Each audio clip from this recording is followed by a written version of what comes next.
దేవునికి మహిమ కలుగును గాక. మంచిది. పరిశుద్ధ గ్రంథం చూద్దాం. పరిశుద్ధ గ్రంథంలో ప్రభు మరి మనతో ఈరోజు ఏం మాట్లాడాలనుకుంటున్నాడో. దేవా నీకే స్తోత్రాలు. కృపా సత్య సంపూర్ణుడా నీకే వందనాలు. పరిశుద్ధ గ్రంథాలు తెరుద్దాం. రిఖాందాల్లాషారా ఇంకే స్తుతి.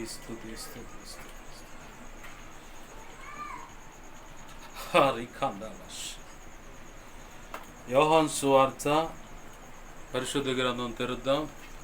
యోహాను సువార్త 17వ అధ్యాయము 4వ వచనం.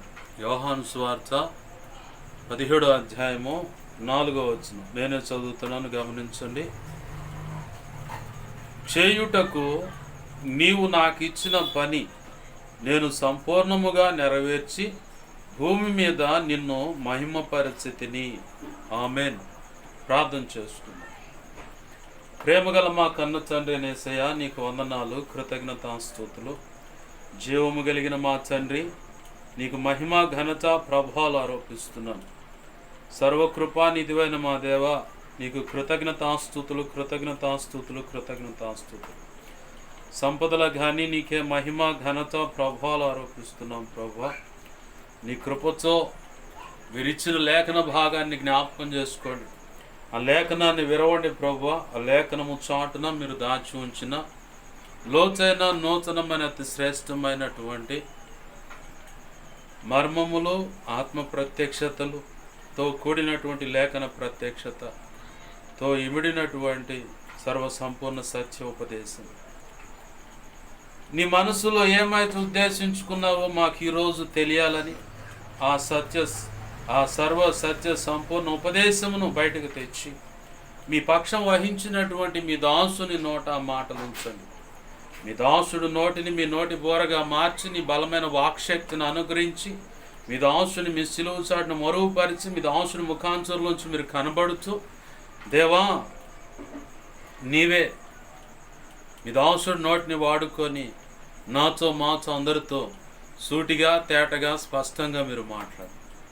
మా అందరికీ వినగలిగిన చెవును, గ్రహించగల మనస్సును, లోబడు హృదయాన్ని, వాక్యానుగుణంగా జీవించే కృపను, హృదయ సున్నతిని, దిద్దుబాటు మనస్సును, నేర్చుకునే శుభగుణ లక్షణమును, నిత్యత్వము చేరు పర్యాంతం వరకు నిత్యం నీ పాదసను శిష్యరికము చేసే తత్వము కలిగి శిష్యులైన సేవక గణముగా సిద్ధపరచబడి ఘనమైన నీ సేవ చేసి నీ చేత క్రీస్తు న్యాయపీఠం ఎదుట సంపూర్ణ సిద్ధి పొందిన మేము, సంపూర్ణంగా నీ పని నెరవేర్చిన మేము, నీ కృప ద్వారా నీది జరుగుతుంది కాబట్టి అందును బట్టి నీ కృతజ్ఞతాస్తుతులు చెల్లిస్తూ ధైర్యంగా క్రీస్తు న్యాయపీఠం నిలబడ్డ మాకు నువ్వు ఆనాడు ఇచ్చే మెప్పు, ఘనత, మహిమ, బహుమతులు, బహళా మంచి దాసురాలని దేవా నీ చేత మెప్పు, ఘనత, మహిమ, బహుమతులు మెప్పు పొంది నీ నువ్వు నిర్ణయించిన ఆ బహుమతులు, మెప్పుగా ఘనత, మహిమ, బహుమతులు అందుకో నిత్యత్వంలో ప్రవేశించి వధువులో నువ్వు నిర్ణయించిన ఆ స్థానంలో, ఉన్నత స్థానంలో మేము నిలిచి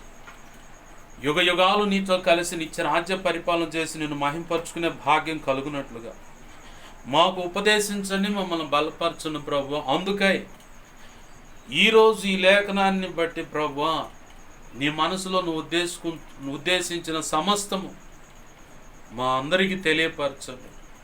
వెలువడుతున్న నీ మాటలు చేజిక్కించుకొని మా హృదయాల్లో భద్రపరచుకోవడానికి కృపను దయచి, అనేక పర్యాలు నెమరవేసే భాగ్యము దయచి, ధ్యానించే భాగ్యం దయచి, తద్వారా నీ కృప బలము, వాక్య బలము, ఆత్మ బలం పొంది అంతరంగ పురుషుడు దినదినం బలాభివృద్ధి నొంది నీ కృపలో బలముగా నిలిచి దేవా ఘనమైన నీ సేవ చేసి నేను మహింపరచున్నట్లుగా, ఘనమైన నీ పని ఇక్కడ జరిగించి నేను మహింపరచున్నట్లు సహాయం చేయి మా ప్రభువా. ధారాళమైన నీ ఉపదేశాన్ని దేవా, ధారాళమైన నీ ఉపదేశం నడిపింపు రాకుండా అడ్డుగా నిలిచిన దుష్టుడు, వాడి దూతలు, చీకటి అంధకార శక్తులు, అవి చిల్లంగి, బాలమణి, చాతబడి క్షుద్ర పూజలైన లోక సంబంధమైన దేవీ దేవతలు, దేవుళ్ళు, కులానికి సంబంధించిన దేవీ దేవతలు, దేవుళ్ళైన చిల్లంగి బాలమణి చేత క్షుద్ర పూజలోట్లో హోమాలు, యజ్ఞాలైన ఇంకా ప్రమాదకరమైన ఇంకేమున్నా సరే వాటి ప్రభావం అంతా నీ మహాపునరుద్ధాన శక్తి ద్వారా నీవు నాకు ఇచ్చిన అధికారంతో మేమంతా కలిసి యేసు నామములో బంధిస్తున్నాం. నిత్య నరకాకి నీకు ఇప్పుడే వాటిని అప్పజెప్పేస్తున్నాం. దేవా, నా చుట్టూరు మా చుట్టూరు నీ చిత్త ప్రకారం మీ ప్రార్థనలు ఏకీపిస్తున్న ప్రతి బిడ్డ చుట్టూరు, ప్రతి ఒక్కరి చుట్టూరు, మేమున్న గృహాల చుట్టూరు, కాలనీ, పట్టణం, రాష్ట్రం, దేశం సమస్తం చుట్టూరు, గ్రామాల చుట్టూరు కూడా నీ సిలువ రక్తము కంచిన రక్షణ ప్రాకం, అగ్ని ప్రాకం చుట్టూ కంచి నీ మహిమేగాని జ్ఞాపకం చేయడం సమస్తంపై ఆవరింపచ్చి ఆనాడు పగలు మేఘస్తంభంగా రాత్రి అగ్నిస్తంభంగా మా పితరుల విషయంలో నువ్వు నిలబడ్డావు, నడిపించావు. నువ్వు కూడా వారితో నడిచావు. అంతకంటే గొప్ప ప్రభావంతో పగలు మేఘస్తంభంగా రాత్రి అగ్నిస్తంభంగా మాపై మేమున్న గృహాలు కలిగిన సమస్తంపై ఆవరించి నీవే నీ ఆలోచన మాట చొప్పు నీ ఆత్మ చొప్పున మమ్మల్ని నడిపించండి. 34వ కీర్తన 7, 91వ కీర్తన 11, 12, 2 రాజులు 6, 17 ప్రకారం ఈ అగ్నివటి రథముల సైన్య సమూహాన్ని దేవదూతను జ్ఞాపకం చేయడం సమస్తం చుట్టూ వ్యక్తుల చుట్టూ కావలి ఉంచు. నీ కరుదృష్టి ముఖాంతి తేజమాన వెలుగు సన్నిధి కాంతి జ్ఞాపకం చేయడం సమస్తంపై వ్యక్తులపై ప్రకాశింపచ్చు. సర్వోన్నతుని శక్తి జ్ఞాపకం చేయడం వ్యక్తులను సమస్తం కమ్మునుగా. నీ మహిమ తేజస్సు ప్రభావం దహించు ప్రభావం జ్ఞాపకం చేయడం సమస్తం నుంచి నువ్వు కోరుకున్న నలుదిక్కులు వేసిన ప్రభులు వెళ్ళునుగా. యెషయా 51:16 ప్రకారం జ్ఞాపకం చేయడం వ్యక్తులను సమస్తాన్ని నీ చేతిని దాచి. జకరియా గ్రంథం 2:5 ప్రకారం నీవే అగ్ని ప్రాకారమే జ్ఞాపకం చేయడం సమస్తం చూడు వ్యక్తులు చూడు కంచుగా ప్రాకారముగా నిలవండి. త్రియేక దేవుడుగా మాతో ఉండండి, మా కన్న తండ్రిగా ఉండండి. ప్రతి విషయాన్ని బోధించని మమ్మల్ని బలపరచున్నాను. దేవా, నీ పక్షం వహించిన నేను బలహీనుడను. ఎంత బలహీనుడో నీకు బాగా తెలుసు. అందుకే నీ మీదే ఆనుకుంటున్నాను, నీ కృప మీద ఆధారపడుతున్నాను.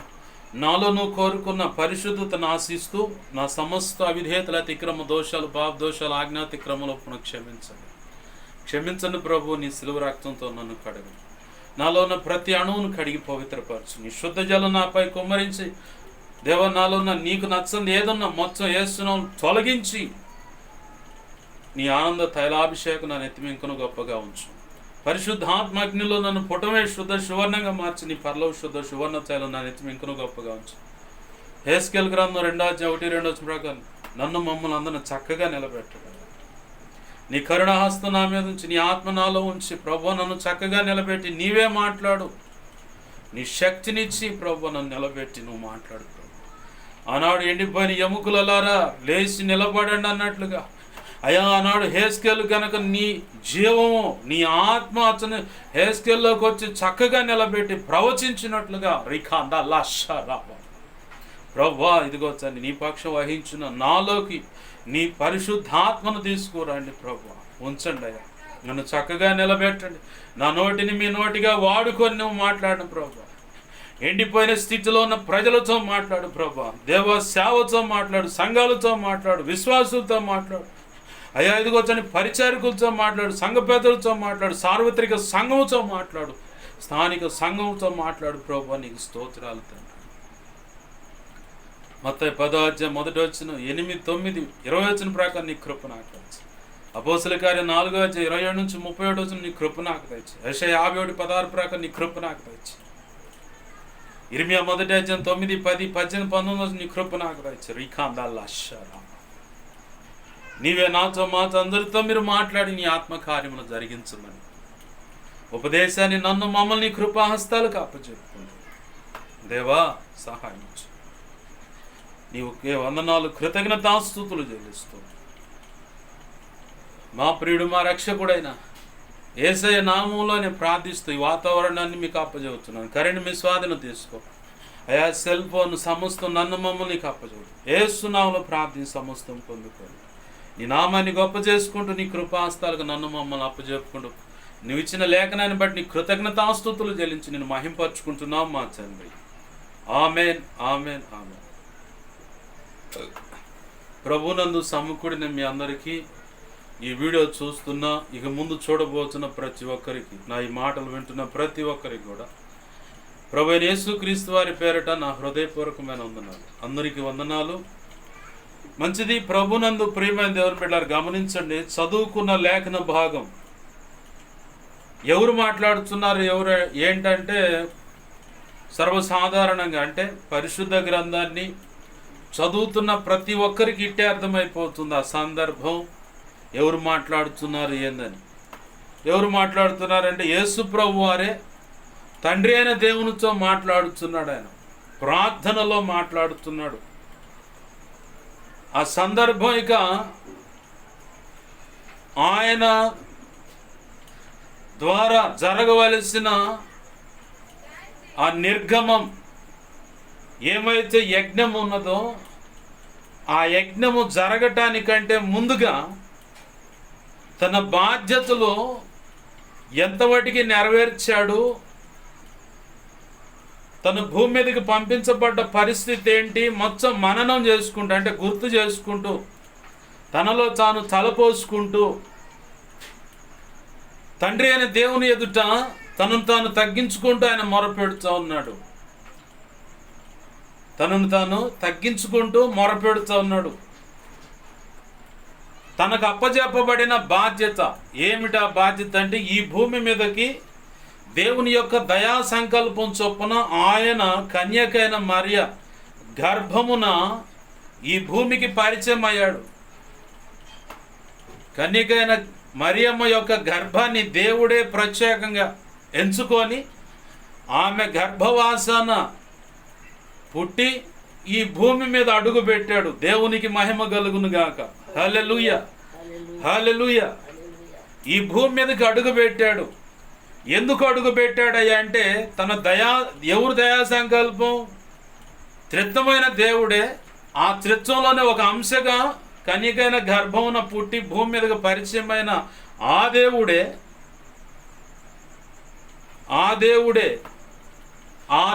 అని ఆ మాట ఎందుకు అంటున్నానంటే, మోషేతో యెహోవా దేవుడు చెప్తాడు, నీకు ముందుగా ఒక దూతను పంపిస్తున్నాను, అతనికి నా పేరు పెట్టబడి ఉంటుంది, అతని మాట శ్రద్ధగా వినండి మీరు అని మోషేతో యెహోవా దేవుడు చెప్తాడు ఆ మాట. తండ్రి అయిన దేవుడు తన జనతైక కుమారుడైన, అంటే తండ్రి అయిన దేవునిలో ఒక అంశ, ఆయనలో ఒక అంశ అన్నమాట. ఆయన ఒక మాట పలకంగానే ఆ మాట ద్వారా బయటకు వచ్చిన ఆయన. అందుకే ఆయనకి వాక్యమైన దేవుడు అని పేరుంది. ప్రకటన గ్రంథంలో కూడా ఉంది, ఆయనకి వాక్యమును బిరుదనామం. వాక్యం అనే బిరుదు అంటే అంటే గుర్తు ఉంది ఆయనకి. ఆ వాక్యమైన దేవుడే ఈ భూమి మీదకి వచ్చాడు. దేనికి వచ్చాడంటే తండ్రి అయిన దేవుడు ఎక్కడుంటాడు? ఆయన ఎవరు సమీపింపరాని తేజస్సు అనే అత్యంత శ్రేష్టమైన పరిశుద్ధత కలిగిన మహిమ ప్రభావాలు కలిగినటువంటి ఒక స్థలం ఉన్నది పరలోకంలోనే. అక్కడికి తండ్రి అయిన దేవుడు ఏర్పాటు చేసుకున్నటువంటి దేవదూతలు పోవటానికి కుదరదు. అక్కడ 24 పెద్దలు కలిగిన ఆలోచన సభ అనేది ఒకటి ఉంది. ఆ ఆలోచన సభ కాడికే వేవేల, అంటే అనేక లోకాలలో ఉన్నటువంటి దేవదూతలు, కెరూబులు, సెరాబులు అనేవి అక్కడికి వస్తాయి. వారి నియమం చొప్పున దేవుని సన్నిధిలో హాజరై, అంటే ఇప్పుడు మనం కనుక సంవత్సరానికి ఒకసారి వార్షికోత్సవాలని, ప్రత్యేక కూటాలని ఎట్లయితే ఏర్పాటు చేసుకుంటున్నామో అలాగా హాజరవుతారు వాళ్ళు. సాక్ష్యం ఏంటి పాస్టర్ గారు ఇలా హాజరవటానికంటే యోబు గ్రంథం 1వ అధ్యాయమే. దేవుని ఎదుట దేవదూతలు అందరూ ఆయన సముఖం ఎదుట హాజరు కావలసిన దినం ఒకటి తటస్థించగా అని ఉంటుంది. మరొక అదే 1వ అధ్యాయంలో మరో చోట కూడా రాసి ఉంటుంది, దేవుని ఎదుట దేవదూతలందరూ హాజరవుటకు అక్కడ నిలబడి ఆయన మాటలు, ఆయన ఆజ్ఞ, ఆయన ఉపదేశమును వినటానికి వారు చేసిన పని అంతా యావొచ్చు ఇలా చేసామయ్యా, మీరు మాకు ఇచ్చినటువంటి ఆ పని ఇలా ఏర్పరిచినటువంటి ఆ బాధ్యత ప్రకారం ఈ పని ఇలా నిర్వర్తించామయ్యా అని చెప్పని అవన్నీ లెక్క అప్పచెప్పుకోవడానికి అన్నట్లుగా అక్కడ వారు సమకూడటానికి ఒక రోజు తటస్థించను అని రాసి ఉంటుంది యోబు గ్రంథంలో. 2 చోట్ల ఉంటుంది ఆ మాట, 2 చోట్ల ఉంటుంది. అలాగనే వీళ్ళంతా ఎక్కడి దాకా వస్తారంటే 24 పెద్దలు, 24 సింహాసనాలు ఉన్నాయి. వాటికంటే పైన ఒక మహిమ గల కొంచెము ఎత్తులో ఒక సింహాసనం ఉంది. ఆ సింహాసనం మీద దేవుడు అంటే త్రియేక దేవుడైన యేసుక్రీస్తు ప్రభు వారు మాత్రమే దాని మీద ఆసీనుడై ఉంటాడు. ఆమేన్, హల్లెలూయా, హల్లెలూయా. అది ఆలోచన సభ. అక్కడికి దేవదూతలు సమకూడుతారు. అక్కడి నుంచి శ్రేష్టమైన లేదు దేవునికి వ్యతిరేకమైన సమాచారమైన తీసుకొని వెళ్ళటానికి ఎవరు సమీపించరని ఆ తేజస్సులో ఉన్న తండ్రి అయిన దేవుని దగ్గరికి వెళ్ళటానికి వెళ్ళి రావడానికి దేవుడు ఏర్పాటు చేసుకున్నటువంటి సమూహం అంటే దేవదూతలు. వాళ్ళకు అవకాశం లేదు, అటువంటి పరిశుద్ధత కూడా వారిలో లేదు. ఎందుకంటే లేఖనమే సాక్ష్యం ఇస్తుంది, తన సేవకులైన దేవతలలో అంటే కెరూబులు సెరాబుల్లో కూడా లోపాలు ఉన్నాయని ఆయన చెప్తా ఉన్నాడు. కాబట్టి అక్కడికి ఇక్కడికి రావడానికి ఎవరూ లేరు. కారణం పరిశుద్ధత.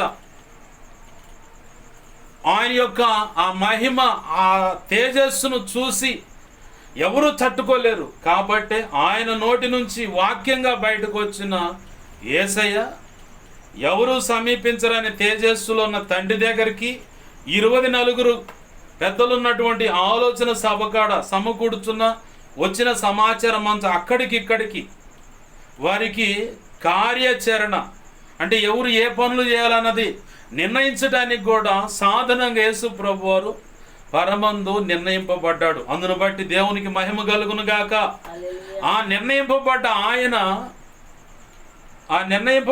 ఆయన ఈ భూమి మీదకి రావాల్సిన గడియ అనాది కాలంలోనే నిర్ణయింపబడింది. ఆమేన్, హల్లెలూయా. లూసిఫర్ ఎప్పుడైతే నిత్య చీకటి యొక్క స్నేహానికి వెళ్ళి ఆ నిత్య చీకటితో స్నేహం చేసి దాన్ని ఆ లూసిఫర్లోకి అంటే తేజో నక్షత్రం వాడి పేరు, చాలా అందగాడు, తెలివిగలవాడు. హెస్కేల్ 28వ అధ్యాయంలో అడుకుంటే ఆ మాట ఉంది, నీ వర్చక వ్యాపారాన్ని బట్టి నీ అందాన్ని బట్టి నువ్వు మిడిసిపడుతున్నావు, అందుకే నువ్వు త్రోసివేయబడ్డా అని చెప్పని అక్కడ ఉంటుంది. యెషయా గ్రంథంలో కూడా తేజో నక్షత్రమా నువ్వు ఎట్ట కింద ఇట్లా ఎడకొచ్చి పడ్డావేంటని చెప్పని ఆశ్చర్యంగా పాతాళ లోకంలో ఉన్నటువంటి అక్కడ ఒక సామ్రాజ్యం ఉంది. అక్కడున్న పెద్దలు ఉలిక్కి పడ్డారు.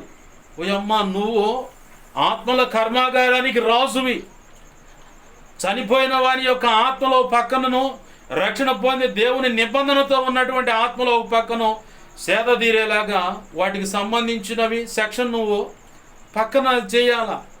నూతన ఆత్మలు ఎవరైనా ఒక స్త్రీ గర్భం దాలిస్తే 4 నెలల వరకు రక్తపు ముద్దగా ఉంటుంది ఆ లోపల పిండం. 4 నెలలు ఆమె గర్భం దాల్చిన కాడి నుంచి 4వ నెల వచ్చిందంటారు కదా, అప్పటిదాకా రక్తపు ముద్దగా ఉంటుంది లోపల గర్భం దాల్చిన.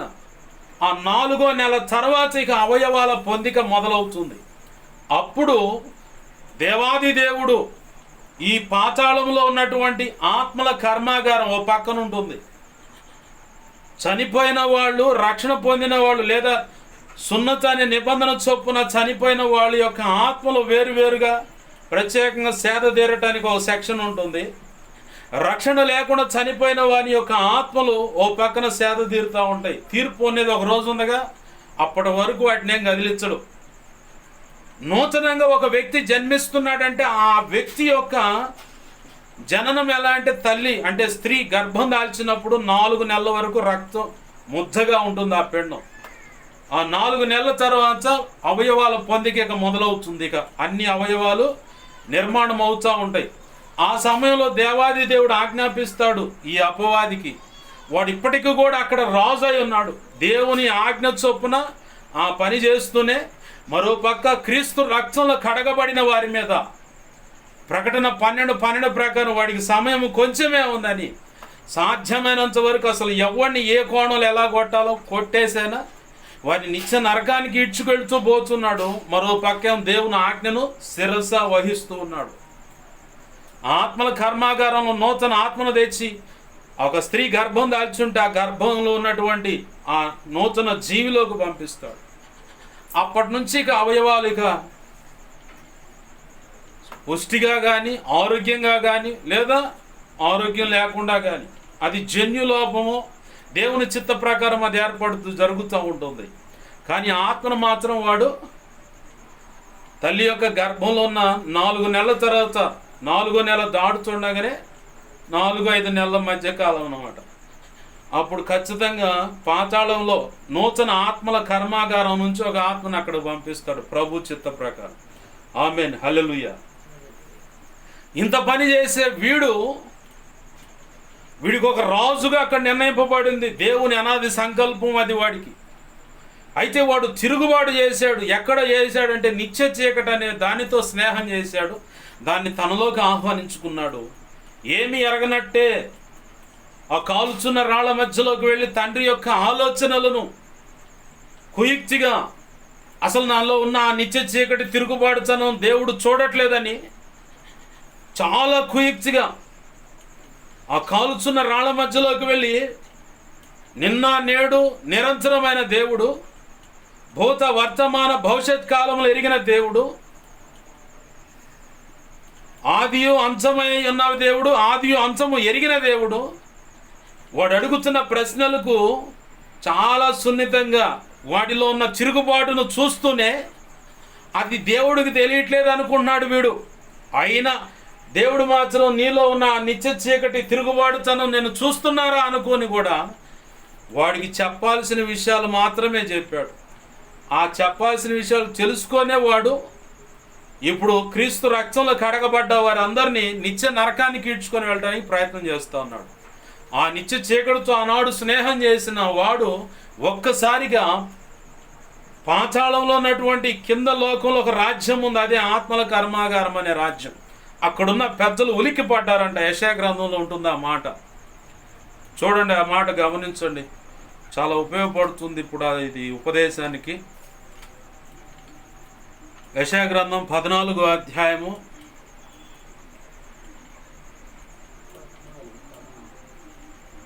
12వ వచనం కాడి నుంచి చూడండి. తేజో నక్షత్రమా వేకు చుక్క, నీవెట్లు ఆకాశం నుండి పడితివి, జనములను పడగొట్టిన నీవు నేల మట్టు వరకు ఎట్టు నరకబడితివి. నేను ఆకాశమునకు ఎక్కిపోయేదను, దేవుని నక్షత్రమునకు పైగా నా సింహాసనమును హెచ్చింతును. ఉత్తర దిక్కునందు నా సభాపర్వతం మీద కూర్చుందును, మేఘమండలం మీద కెక్కుదును, మహోన్నతునితో నన్ను సమానంగా చేసుకుందునని నీవు మనసులో అనుకుంటివి కదా. నీవు పాతాళమునకు నరకములో ఒక మూలకు త్రోయబడితివే. నిన్ను చూచువారు, నిన్ను నిదానించి చూచువారు ఇట్లు తలపోయిదురు. భూమిని కంపింపజేసి రాజ్యమును వణకించిన వాడు ఇతడేనా? లోకమును అడవిగా చేసి దాని పట్టణమును పాడు చేసిన వాడు ఇతడేనా? అంటే ఇక్కడ అపవాది గురించి ఎవరు అనుకుంటున్నారంటే పాతాళంలో ఉన్నటువంటి ఒక రాజ్యము, దానికి సంబంధించిన పెద్దలు ఆ మాట అనుకుంటున్నారు. అసలు వీడి తెలివితేటలో వీడి యొక్క సౌందర్యం ఎలా ఉందంటే యెషయా గ్రంథము 28వ అధ్యాయము, యెషయా గ్రంథము 28వ అధ్యాయంలో వీడి తెలివితేటలు, వీడి సంగతి అంతా దేవుడు చెప్తా ఉన్నాడు. ఇక్కడ 28-14 వచనం, 28వ అధ్యాయం హెస్కేలు గ్రంథం 14వ అధ్యాయం. అభిషేకమునందిన కెరూబు అయిన యొక్క ఆశ్రయపురముగా నీవు ఉంటివి, అందుకే నేను నిన్ను నియమించి తిని. దేవునికి ప్రతిష్ఠింపబడిన పర్వతం మీద నీవు ఉంటివి, కాలుచున్న రాళ్ల మధ్య నీవు సంచరించుచుంటివి. నియమింపబడిన దినం మొదలుకొని పాపము నీ యందు కనబడు వరకు ప్రవర్తన విషయంలోనూ నీవు యథార్థవంతుడిగా ఉంటివి. అయితే నీకు కలిగిన విస్తారమైన వర్తకము చేత లోపల నీవు అన్యాయము పెంచుకొని పాపము చేయుచు వచ్చితివి గనుక దేవుని పర్వతం మీద నీ ఉండకుండా నేను నిన్ను అపవిత్ర పరిస్థితిని ఆశ్రయముగా ఉన్న కెరూబు కాలుచున్న రాళ్ల మధ్యను నీ వికనం సంచరింపవు. నిన్ను నాశనము చేసి తిని నీ సౌందర్యమును చూచుకొని నీవు గర్వించిన వాడవై నీ తేజస్సు చూచుకొని నీ జ్ఞానమును చెరుపుకొంటివి. కావున నేను నిన్ను నేలను పడవేసేదను, రాజులు చూచుచుండగా నిన్ను హేళనకు అప్పజెప్పేదను. నీవు అన్యాయముగా వర్తకము జరిగించి కలుగు చేసుకున్న విస్తార దోషముల చేత నీవు నీ పరిశుద్ధ స్థలమును చెరుపుకొంటివి గనుక నీలో నుండి నేను అగ్ని పుట్టించేదను, అది నిన్ను కాల్చివేయను. అపవాది గురించి చెప్పబడుతున్న దేవాది దేవుడు నిర్ణయించినటువంటి తీర్పు అది. వాడు ఒకప్పుడు వాడి సౌందర్య వర్చకం అంటే జ్ఞానాన్ని, వాడికి ఇచ్చిన అధికారము, వాడికి ఇచ్చిన ఆధిక్యత మొత్తం పాడు చేసుకున్నాడు వాడు.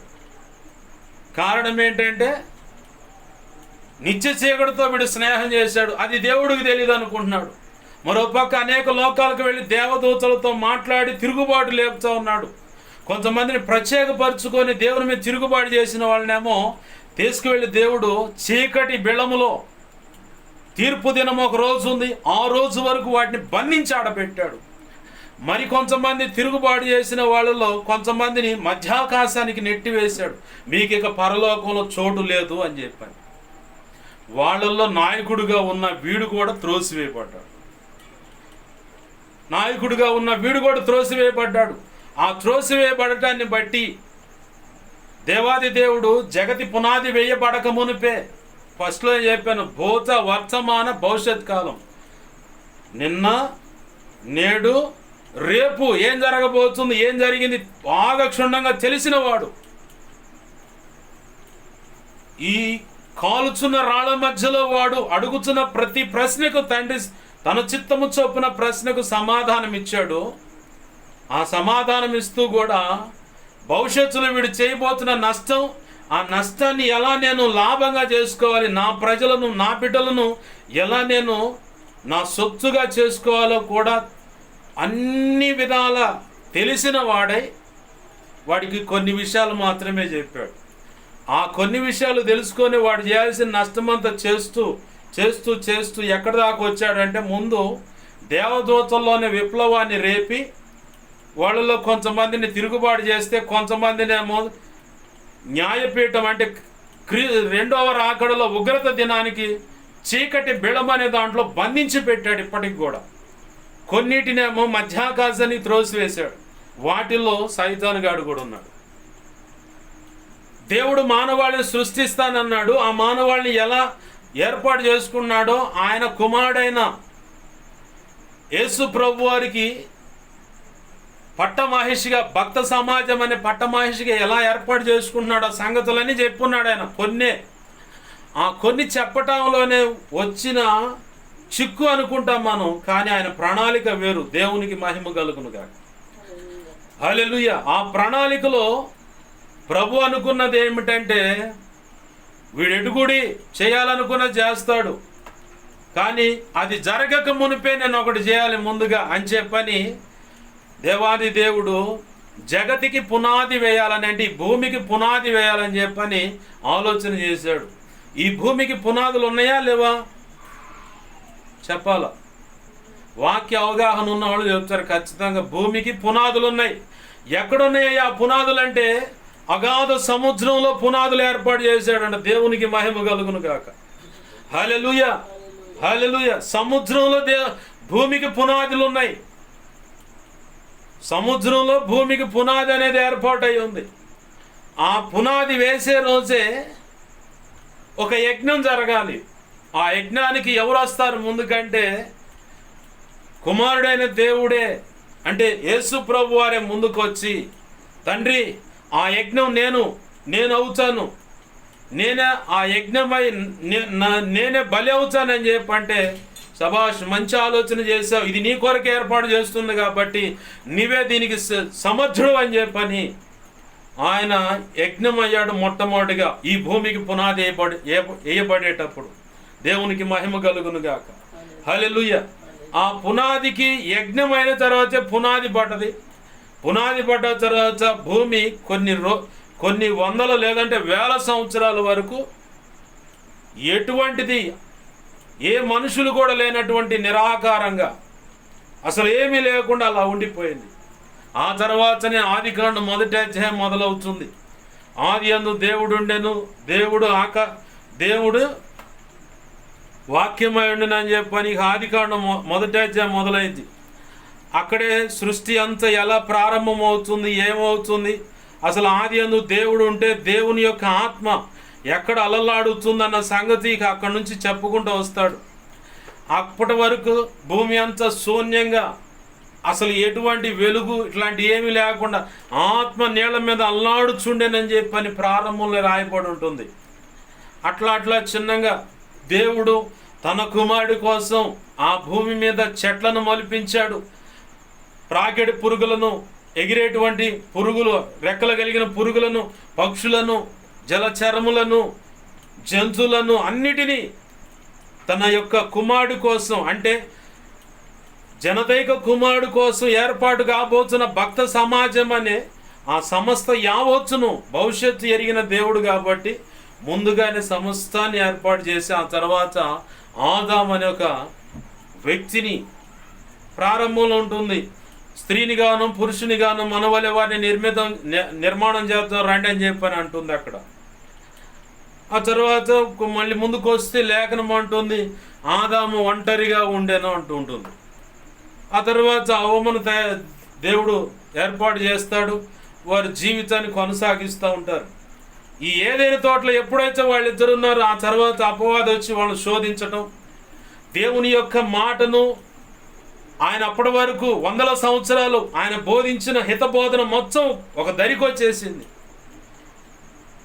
సర్వసాధారణంగా మనిషికున్న లక్షణం ఏంటంటే నిజం ఎవరు నమ్మరు, అబద్ధాన్ని ఓరకనే నమ్ముతారు. సైతాన్ గాడు ఏం చేశాడంటే అనుమానాన్ని పెట్టాడు. ఇది నిజమా అన్నాడు, ఇక అంతే, ఇది నిజమా అన్నాడు. భార్యాభర్తల మధ్య అనుమానాన్ని చూడండి, భార్య మీద భర్తకు అనుమానం, భర్త మీద భార్యకు అనుమానం, కడుపును పుట్టిన బిడ్డల మీద తల్లికి తండ్రికి అనుమానాలు ఉంటాయి, కూతుళ్ళ మీద అనుమానం, కొడుకుల మీద అనుమానం, కొడుకు మీద కూతురు మీద అనుమానం అని ఇక రకరకాలుగా అనుమానం, వ్యాపారంలో అనుమానం, అన్ని చోట్ల ఎక్కడ చూసినా కానీ అనుమానమే నిజంగా వర్ధిల్లుతుంది, కానీ నిజం ఎప్పటికీ కూడా బతికిలేదు. అనుమానాన్ని ఎక్కువగా నమ్మేస్తారు, అంటే అబద్ధాన్ని ఎక్కువగా నమ్ముతారు అన్నమాట. సైతాన్ గాడు వచ్చి ఏం చెబుతున్నాడు, ఆదికాండం 3వ అధ్యాయంలో ఇది నిజమా అన్నాడు. ఆమె ఏం చెప్పింది, ఆ పండు మమ్మల్ని తినొద్దు అన్నాడు, ఇంకొంచెం మసాలా జోడించి ముట్టుకోవద్దు, తినొద్దు అని చెప్పింది.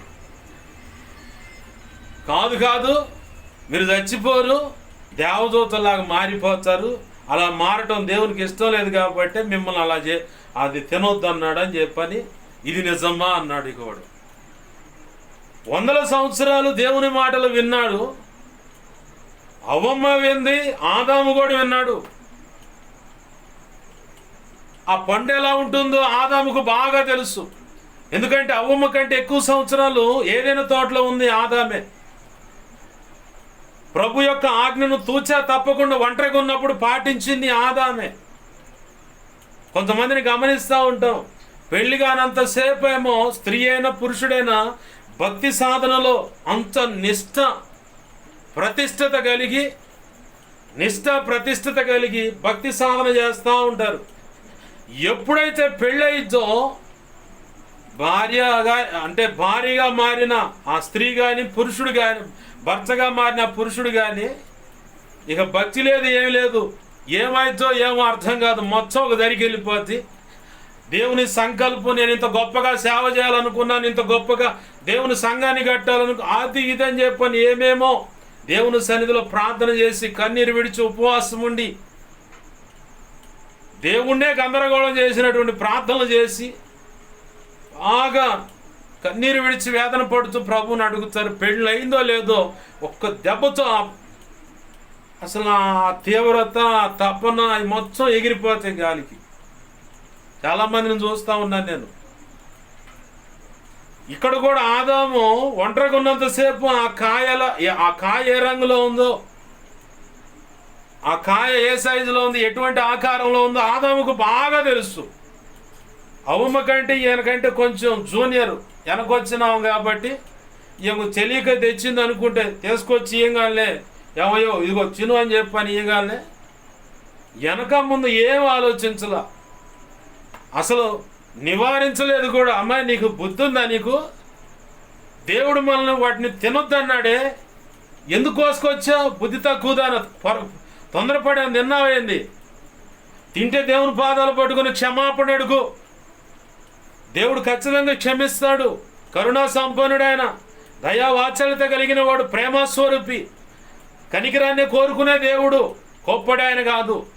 బుద్ధి తక్కువ దాన్ని తిన్నట్టున్నావు, దేవుని పాదాలు పట్టుకుని క్షమాపణ అడుగు అని చెప్పంటే ఆ దెబ్బతో ఆగిపోయేది. ఈ ఆజ్ఞాతిక్రమం అనే పాపము, ఆ పాప నియమం రక్తంలో బతికొండకుండా ఇప్పటికి కూడా అది అంతటితోనే ఆగిపోయేది. ఈయన ఆ పని ఏం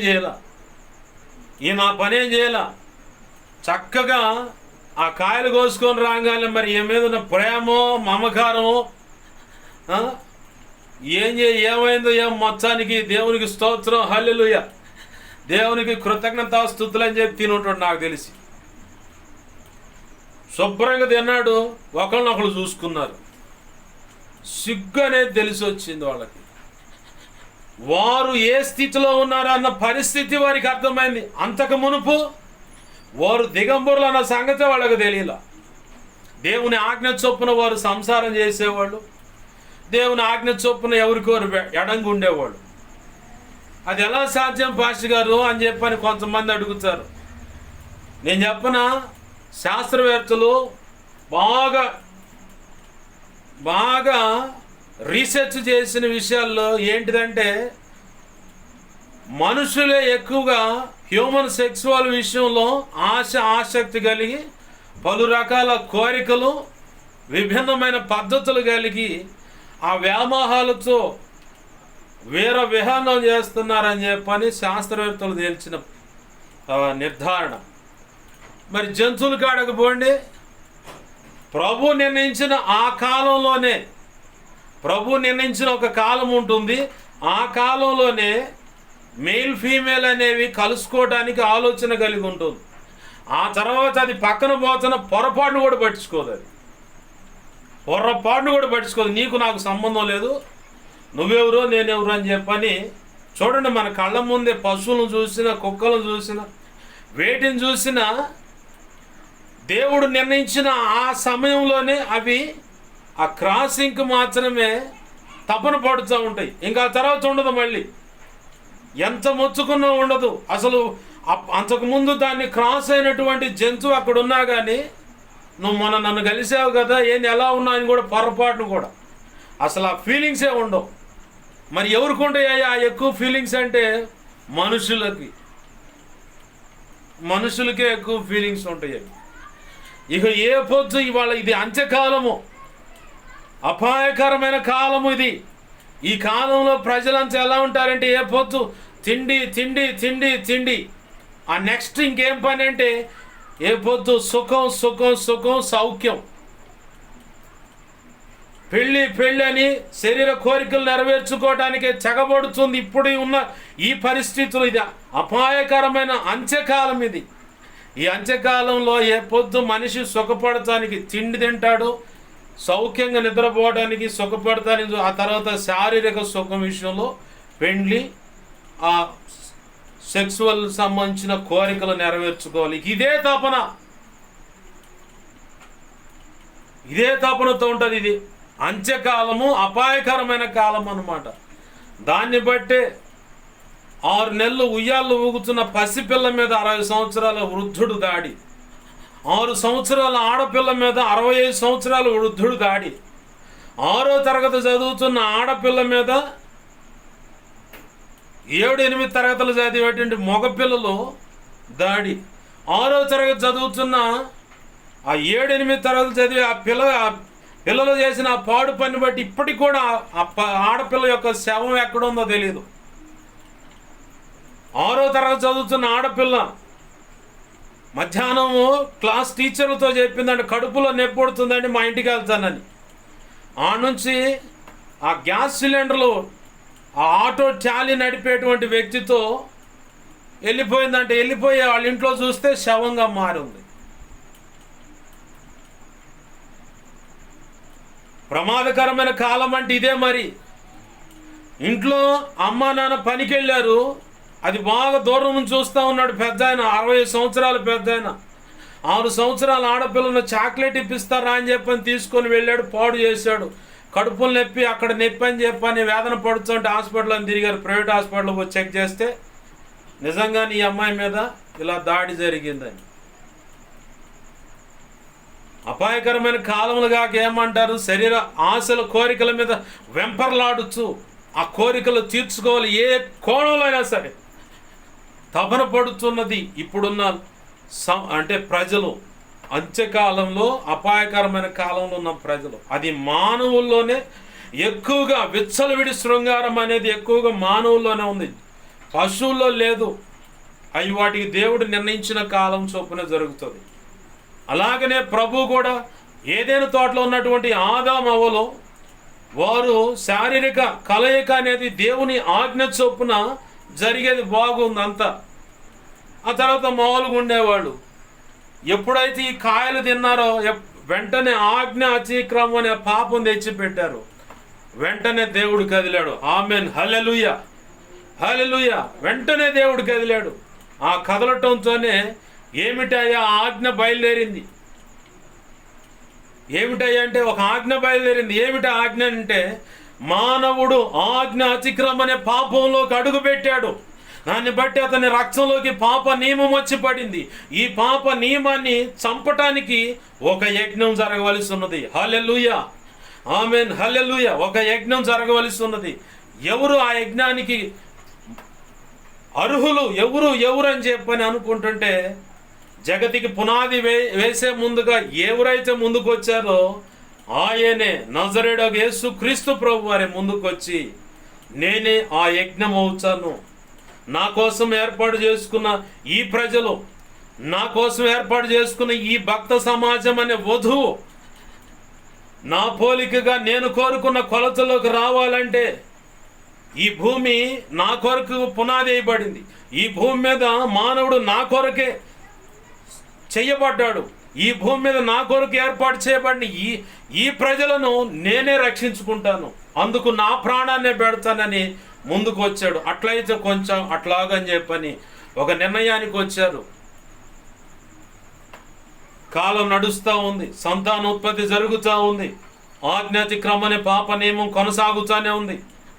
కయ్యను హేబేలు దగ్గర ఆజ్ఞాతిక్రమం అనే పాపము అక్షరాల అందరికీ కళ్ళ కట్టొచ్చినట్టు కనపడింది. ఆ పిదప ఒక తరం ఏమిటి ఒక తరం, ఒక తరం ఏమిటి ఒక తరం, ప్రతి తరంలో కూడా ఆజ్ఞ అతిక్రమం అనే పాపం కనపడుకుంటూనే వచ్చింది. చిట్ట చివరికి ఒకానొక గడియ రాగానే దేవుని పేరట భక్తి సాధన అనేది మొదలైంది. ఓ పక్క భక్తి సాధన చేస్తూ కూడా ఓ పక్క ఇంకొకరు ఎవడో ఒకడు ఉంటాడుగా, ఇంటికి ఒకడు మంచి పేరు తెచ్చేవాడు, చెడ్డ పేరు తెచ్చేవాడని.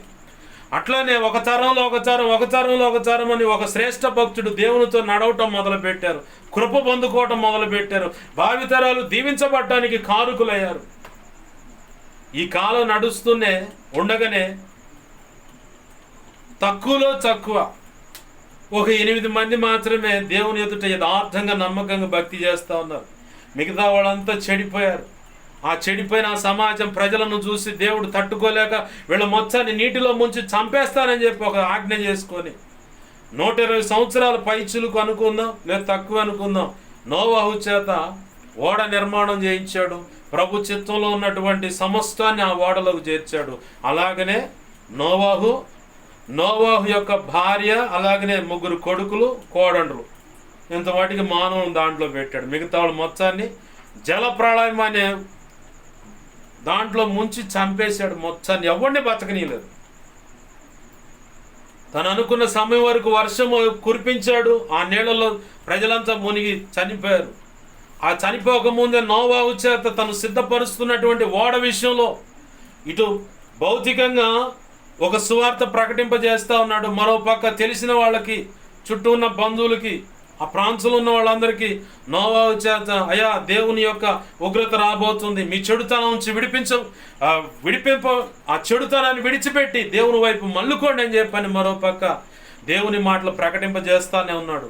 ఆ 120 సంవత్సరాల్లో నోవాహు యొక్క భార్య, బిడ్డలు, కోడళ్ళు అంతా ఎగతాళికి హాస్పాదంగా మారిపోయారు. అయినా ఎక్కడ కృంగిపోలేదు. దేవునికి మహిమ కలుగును గాక. హల్లెలూయా. నువ్వు సువార్త ప్రకటిస్తున్నప్పుడు, దేవుని ప్రార్థన చేస్తున్నప్పుడు, దేవునితో నడుస్తున్నప్పుడు, దేవుని సన్నిధికి వెళుతున్నప్పుడు నీ భర్త కానీ, భార్య కానీ, అత్త కానీ, మామ కానీ, తల్లి కానీ, తండ్రి కానీ, తోడబుట్టిన వాళ్ళు కానీ, వారి యొక్క జీవిత భాగస్వాములు కానీ, వారి కడుపును పుట్టిన వారు కానీ, ఇరుగు పొరుగు వారు కానీ, నీ సంఘంలో ఉన్న వాళ్ళే కానీ, చివరికి సేవకుడు సేవకురాలైనా సరే నిన్ను ఎగతాళి చేస్తుంటే సిగ్గుపడవద్దు. ఎందుకంటే నోవాహు భార్య, 3 కొడుకులు, కోడళ్ళు అందరూ ఎగతాళికి ఆస్పదంగా ఉన్నారంటే ఏంద్రీలో పిచ్చి పట్టిందని ఇట్లా అనుకున్నారు వాళ్ళు. కానీ ఎగతాళి చేసిన వాళ్ళంతా నీటి పాలే చచ్చారు. దేవుడు చెప్పిన మాట చొప్పున, దేవుడు నిర్ణయించిన పని చేస్తున్న ఈ 8 మంది ఏమో బ్రతికారు. దేవునికి మహిమ కలుగును. హల్లెలూయా. ఆ తర్వాత ప్రభు నిర్ణయం చొప్పున ఈ 8 మందిలో నుంచే నూతన సంతానాన్ని భూమి మీదకి తీసుకున్నాడు. ఈ నూతన సంతానంలో కూడా అన్ని రకాలుగా అవకతవకలు ఉన్నాయి. ఇట్లా కాదని చెప్పని అబ్రహాం అనే భక్తుని ఏర్పాటు చేసుకున్నాడు. అతని కాడి నుంచి ఒక నూతన కోణంలోకి తన ప్రజలను ఏర్పాటు చేసుకున్నాడు. అబ్రహాం తర్వాత ఇస్సాకు తర్వాత యాకోబు తర్వాత యోసేపు ద్వారా ఐగుప్తులో ఉన్న ప్రజలను మోషేని నాయకుడిగా ఏర్పాటు చేసుకొని అనేకమైన అద్భుతాలు జరిగిస్తూ తన ప్రజలను, తన సొత్తైన ప్రజలను ఏర్పాటు చేసుకున్న ఆ దేవుడు తన సొంతంగా చూసుకోవాలని చెప్పని, తన సొంతమైన ప్రజలను తన హక్కును చేర్చుకోవాలని చెప్పని, వారు ఎక్కడ దారి తప్పిపోకుండా అప్పటి వరకు కూడా ఏదో తెలిసి తెలియని ఉడతా భక్తి అన్నట్టుగా చేసుకుంటూ పోతూ ఉన్నారు. వాళ్ళకు తెలుసు, వారి పితరుడైన అబ్రహాము చెప్పాడు, సున్నతి అనేది ఉందరబ్బాయ్, దేవునితో నిబంధన అది. అంటే ఈరోజు రక్షణ అనే అర్థం.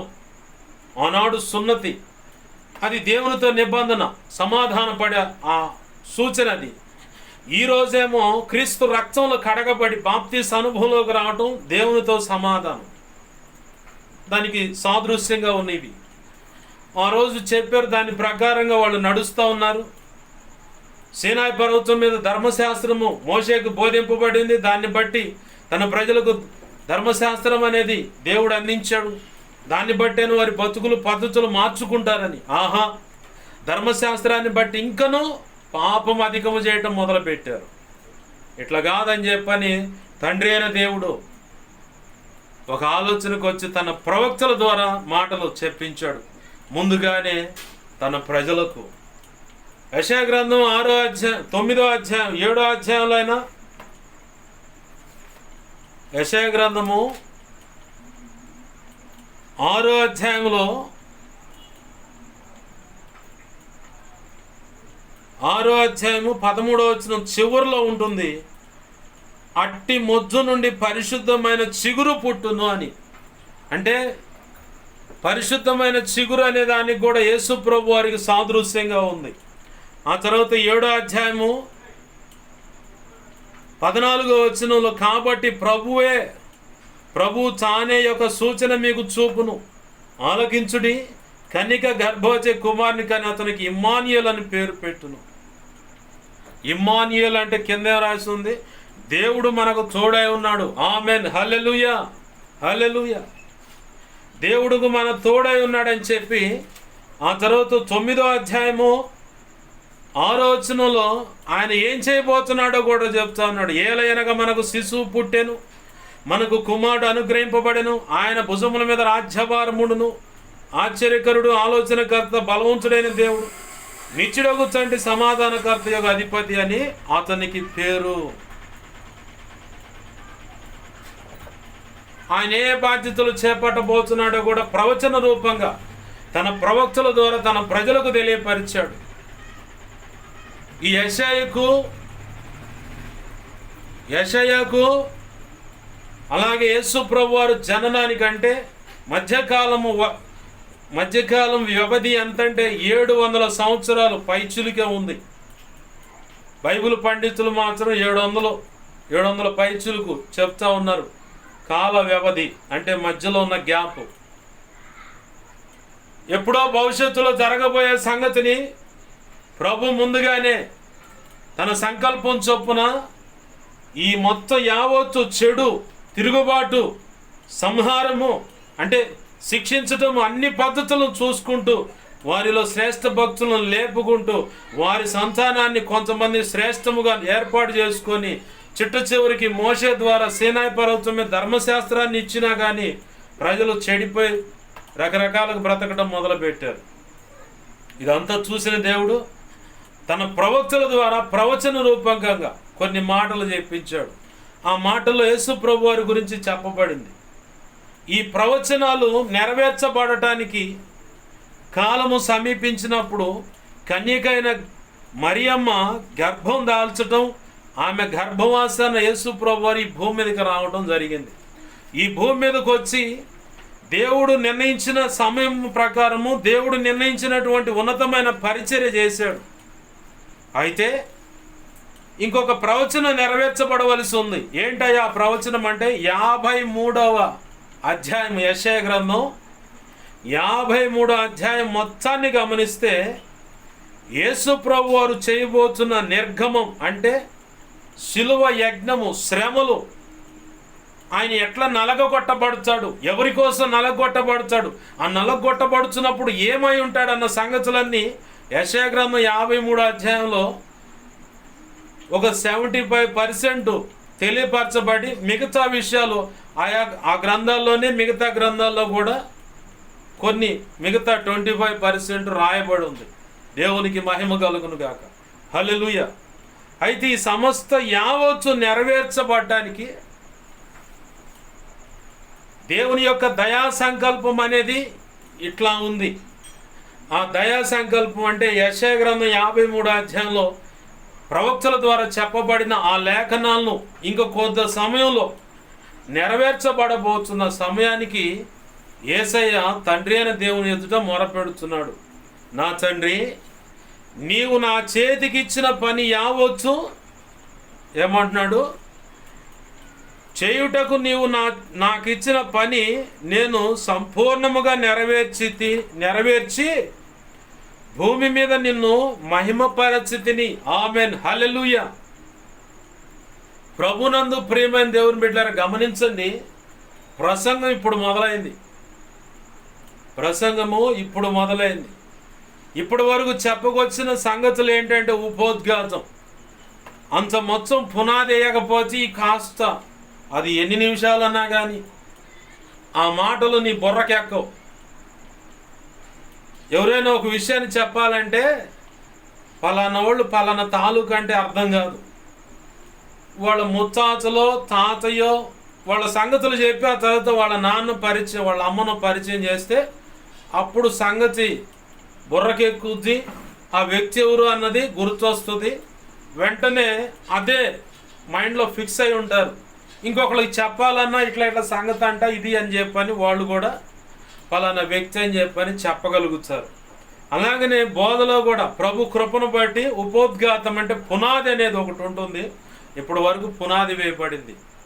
ఇప్పుడు ప్రసంగం మొదలవుతుంది. శ్రద్ధగా ప్రభు కృపను బట్టి వినాలని ప్రభు కృపను బట్టి బచనలాడుచున్నాను.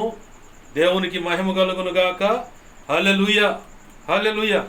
ప్రభునందు ప్రియమైన దేవుని బిడ్డలారా గమనించండి, ఇక్కడ యేసు ప్రభు వారు చెబుతున్నాడు, చేయుటకు నీవు నాకు ఇచ్చిన పని, చేయుటకు నీవు నాకు ఇచ్చిన పని అని మాట్లాడుచున్నాడు. అంత మటుకే తీసుకుందాం. ఇప్పుడు ఇక కింద కానీ పైన విషయాలు కాదు, అంత మటుకే. యేసు ప్రభు వారికి చేయటానికి ఒక పని ఇచ్చాడంట తండ్రి అని దేవుడు. ఆ పనిని నేను సంపూర్ణముగా నెరవేర్చి, చేయుటకు నాకు ఒక పని ఇచ్చావయ్యా, ఆ పనిని నేను సంపూర్ణంగా నెరవేర్చి ఈ భూమి మీద నిన్ను మహిమపరిచితిని అంటున్నాడు.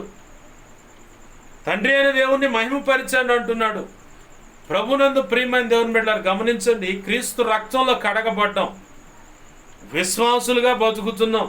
స్త్రీగాను పురుషుడిగాను విశ్వాసి జీవితం కొనసాగిస్తున్నాం అనుకోను.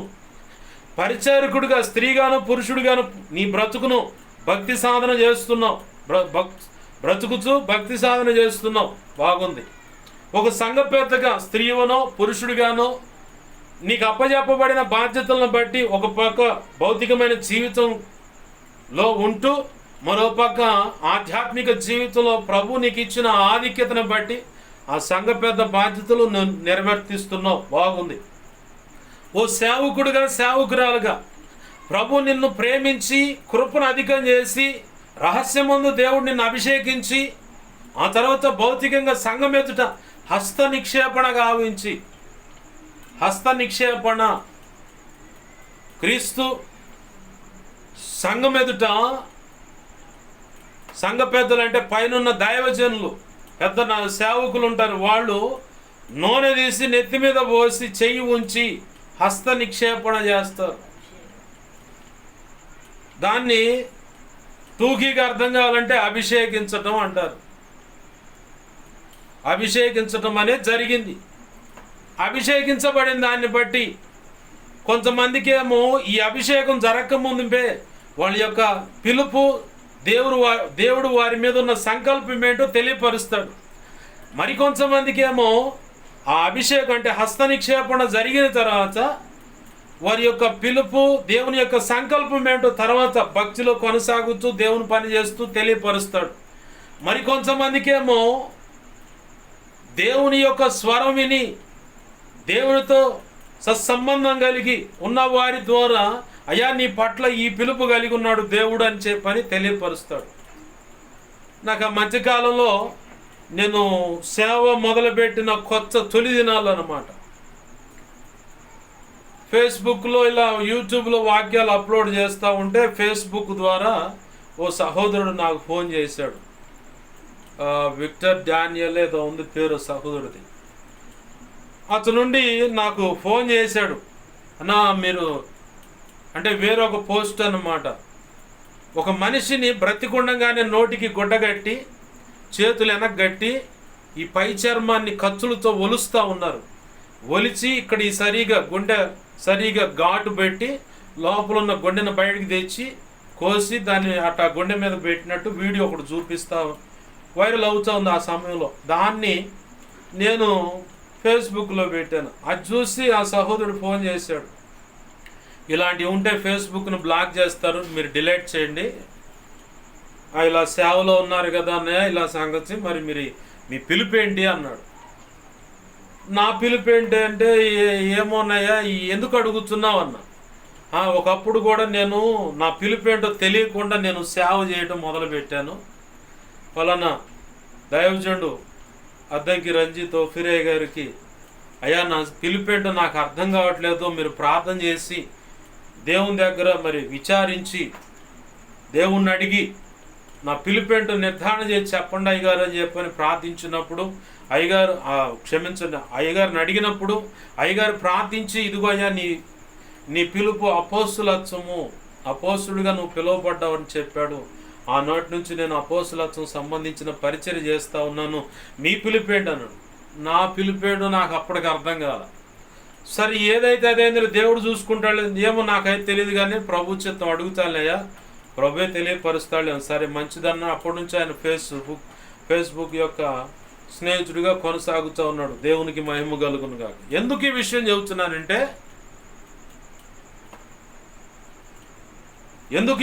చెబుతున్నానంటే కొంతమందికి ఇలా దైవజనులు ప్రార్థన చేసి తెలియపరుస్తారు.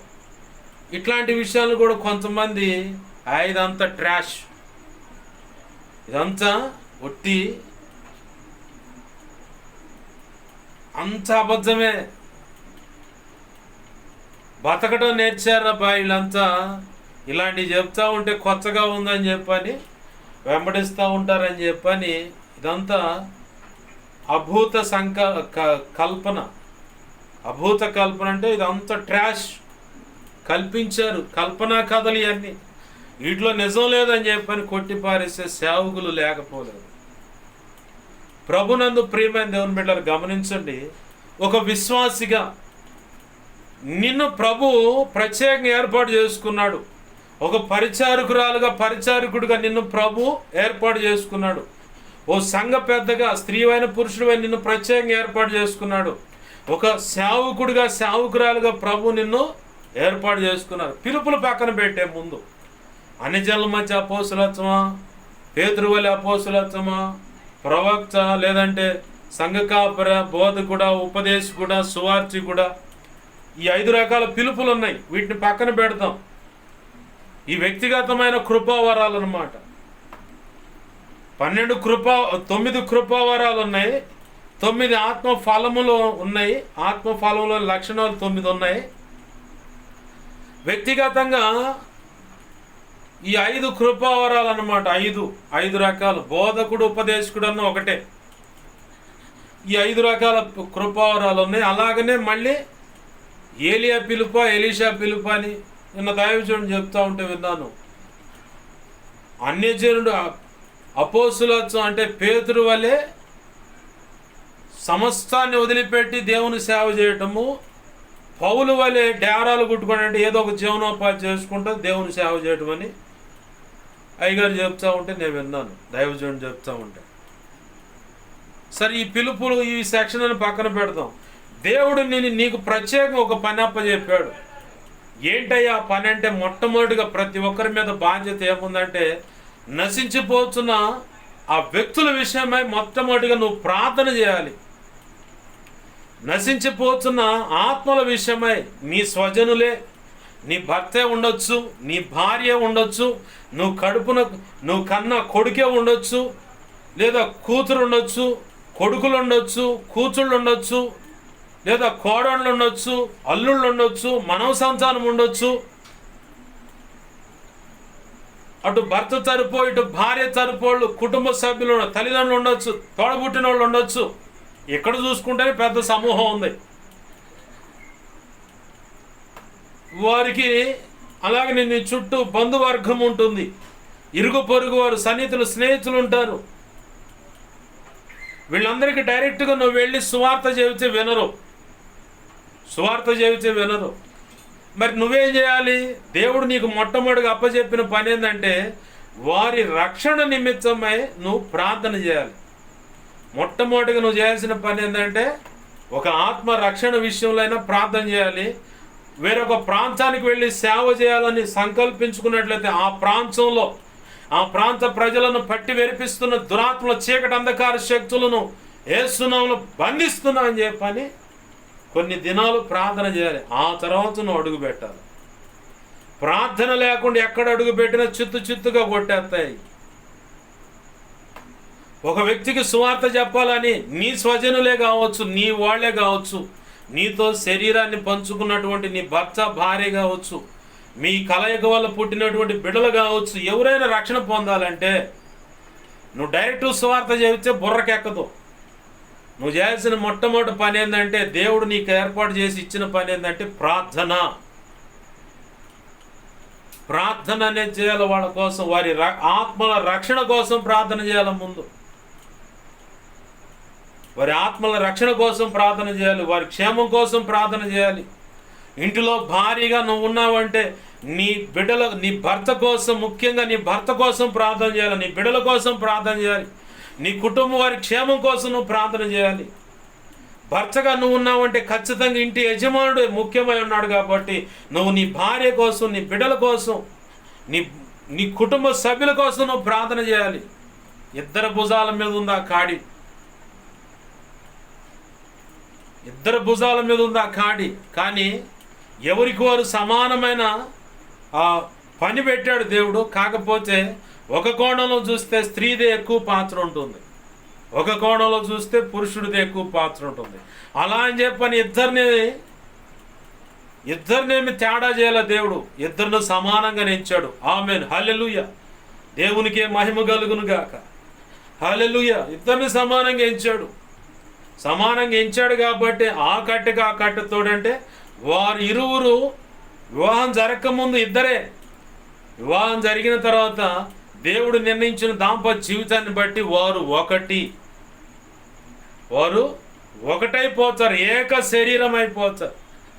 ఇక ఏక శరీరమైన వీళ్ళలో ఏకాభిప్రాయము, ఏక ఆలోచన, ఏక మాట, ఒకే అభిప్రాయంతో అడుగు వేయటం, ఒకే అభిప్రాయంతో పనులు తలపెట్టడం, ఒకే అభిప్రాయంతో ప్రార్థన చేయటం, ఇక ఇది మొదలవుతుంది. ఇక నా కుటుంబం మన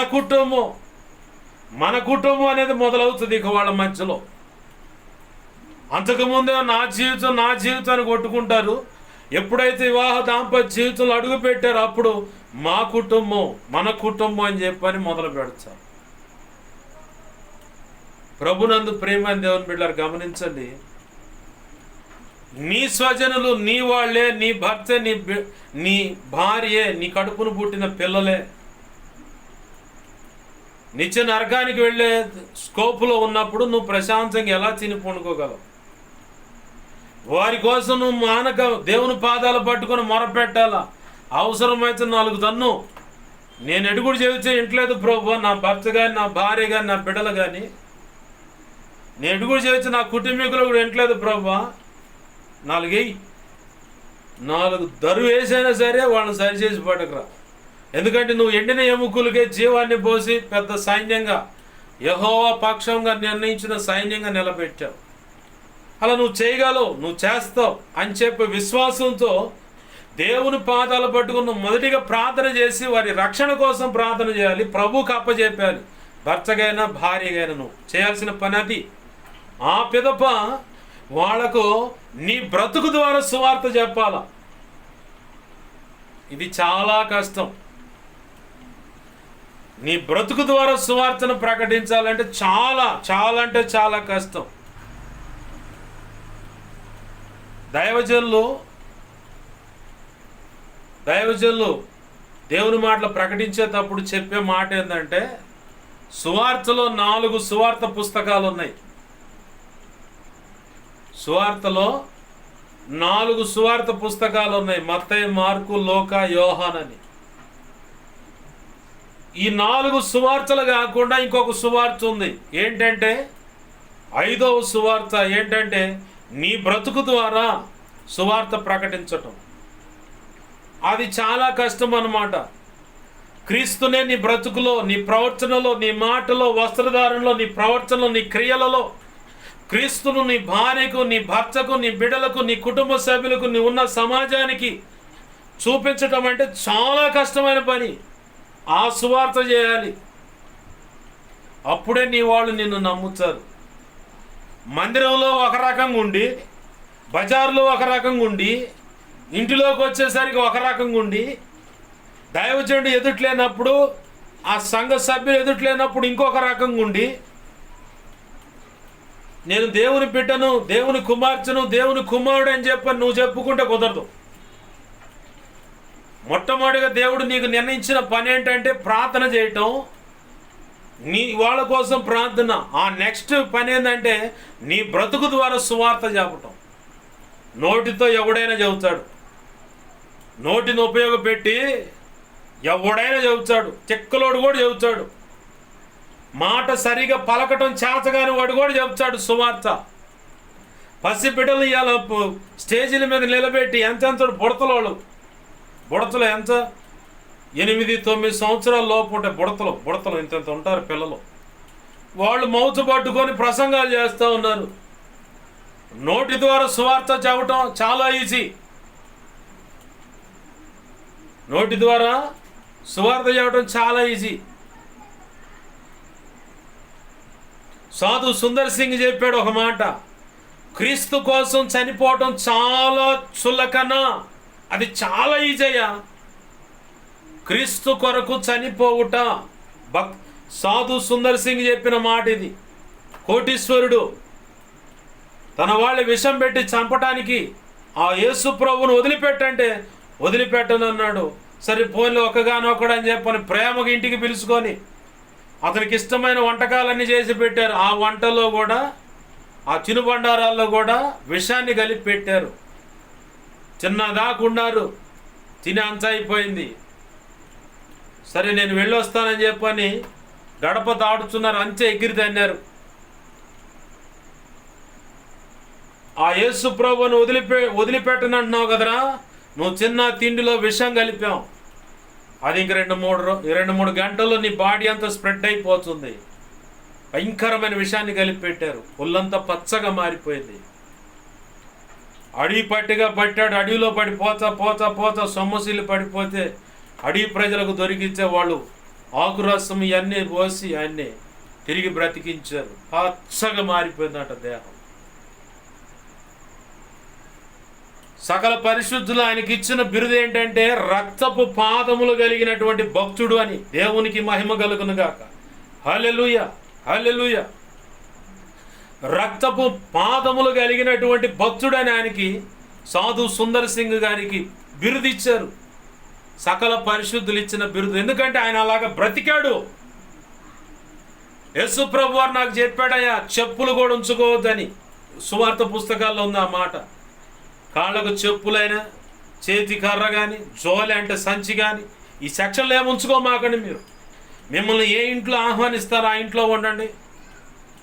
మీరు ఉన్నంతకాలం వారు ఏదైనా పెడితే తినండి. ఆ ఇంట్లోకి వెళుతున్నప్పుడు సమాధానం అని చెప్పండి.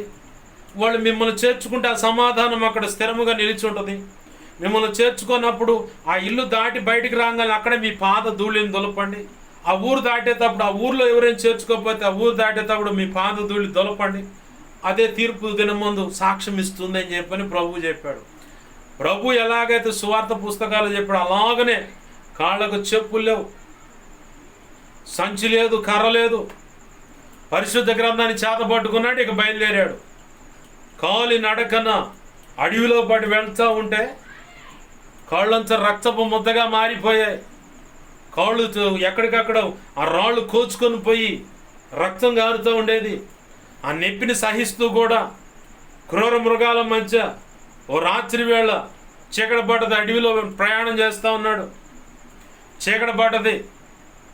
చీకటి పడితే ఇది చెట్టు యొక్క ఏరు అంటే పెద్ద పెద్ద ఓడలు దిగినట్టు చెట్లు ఉంటాయి.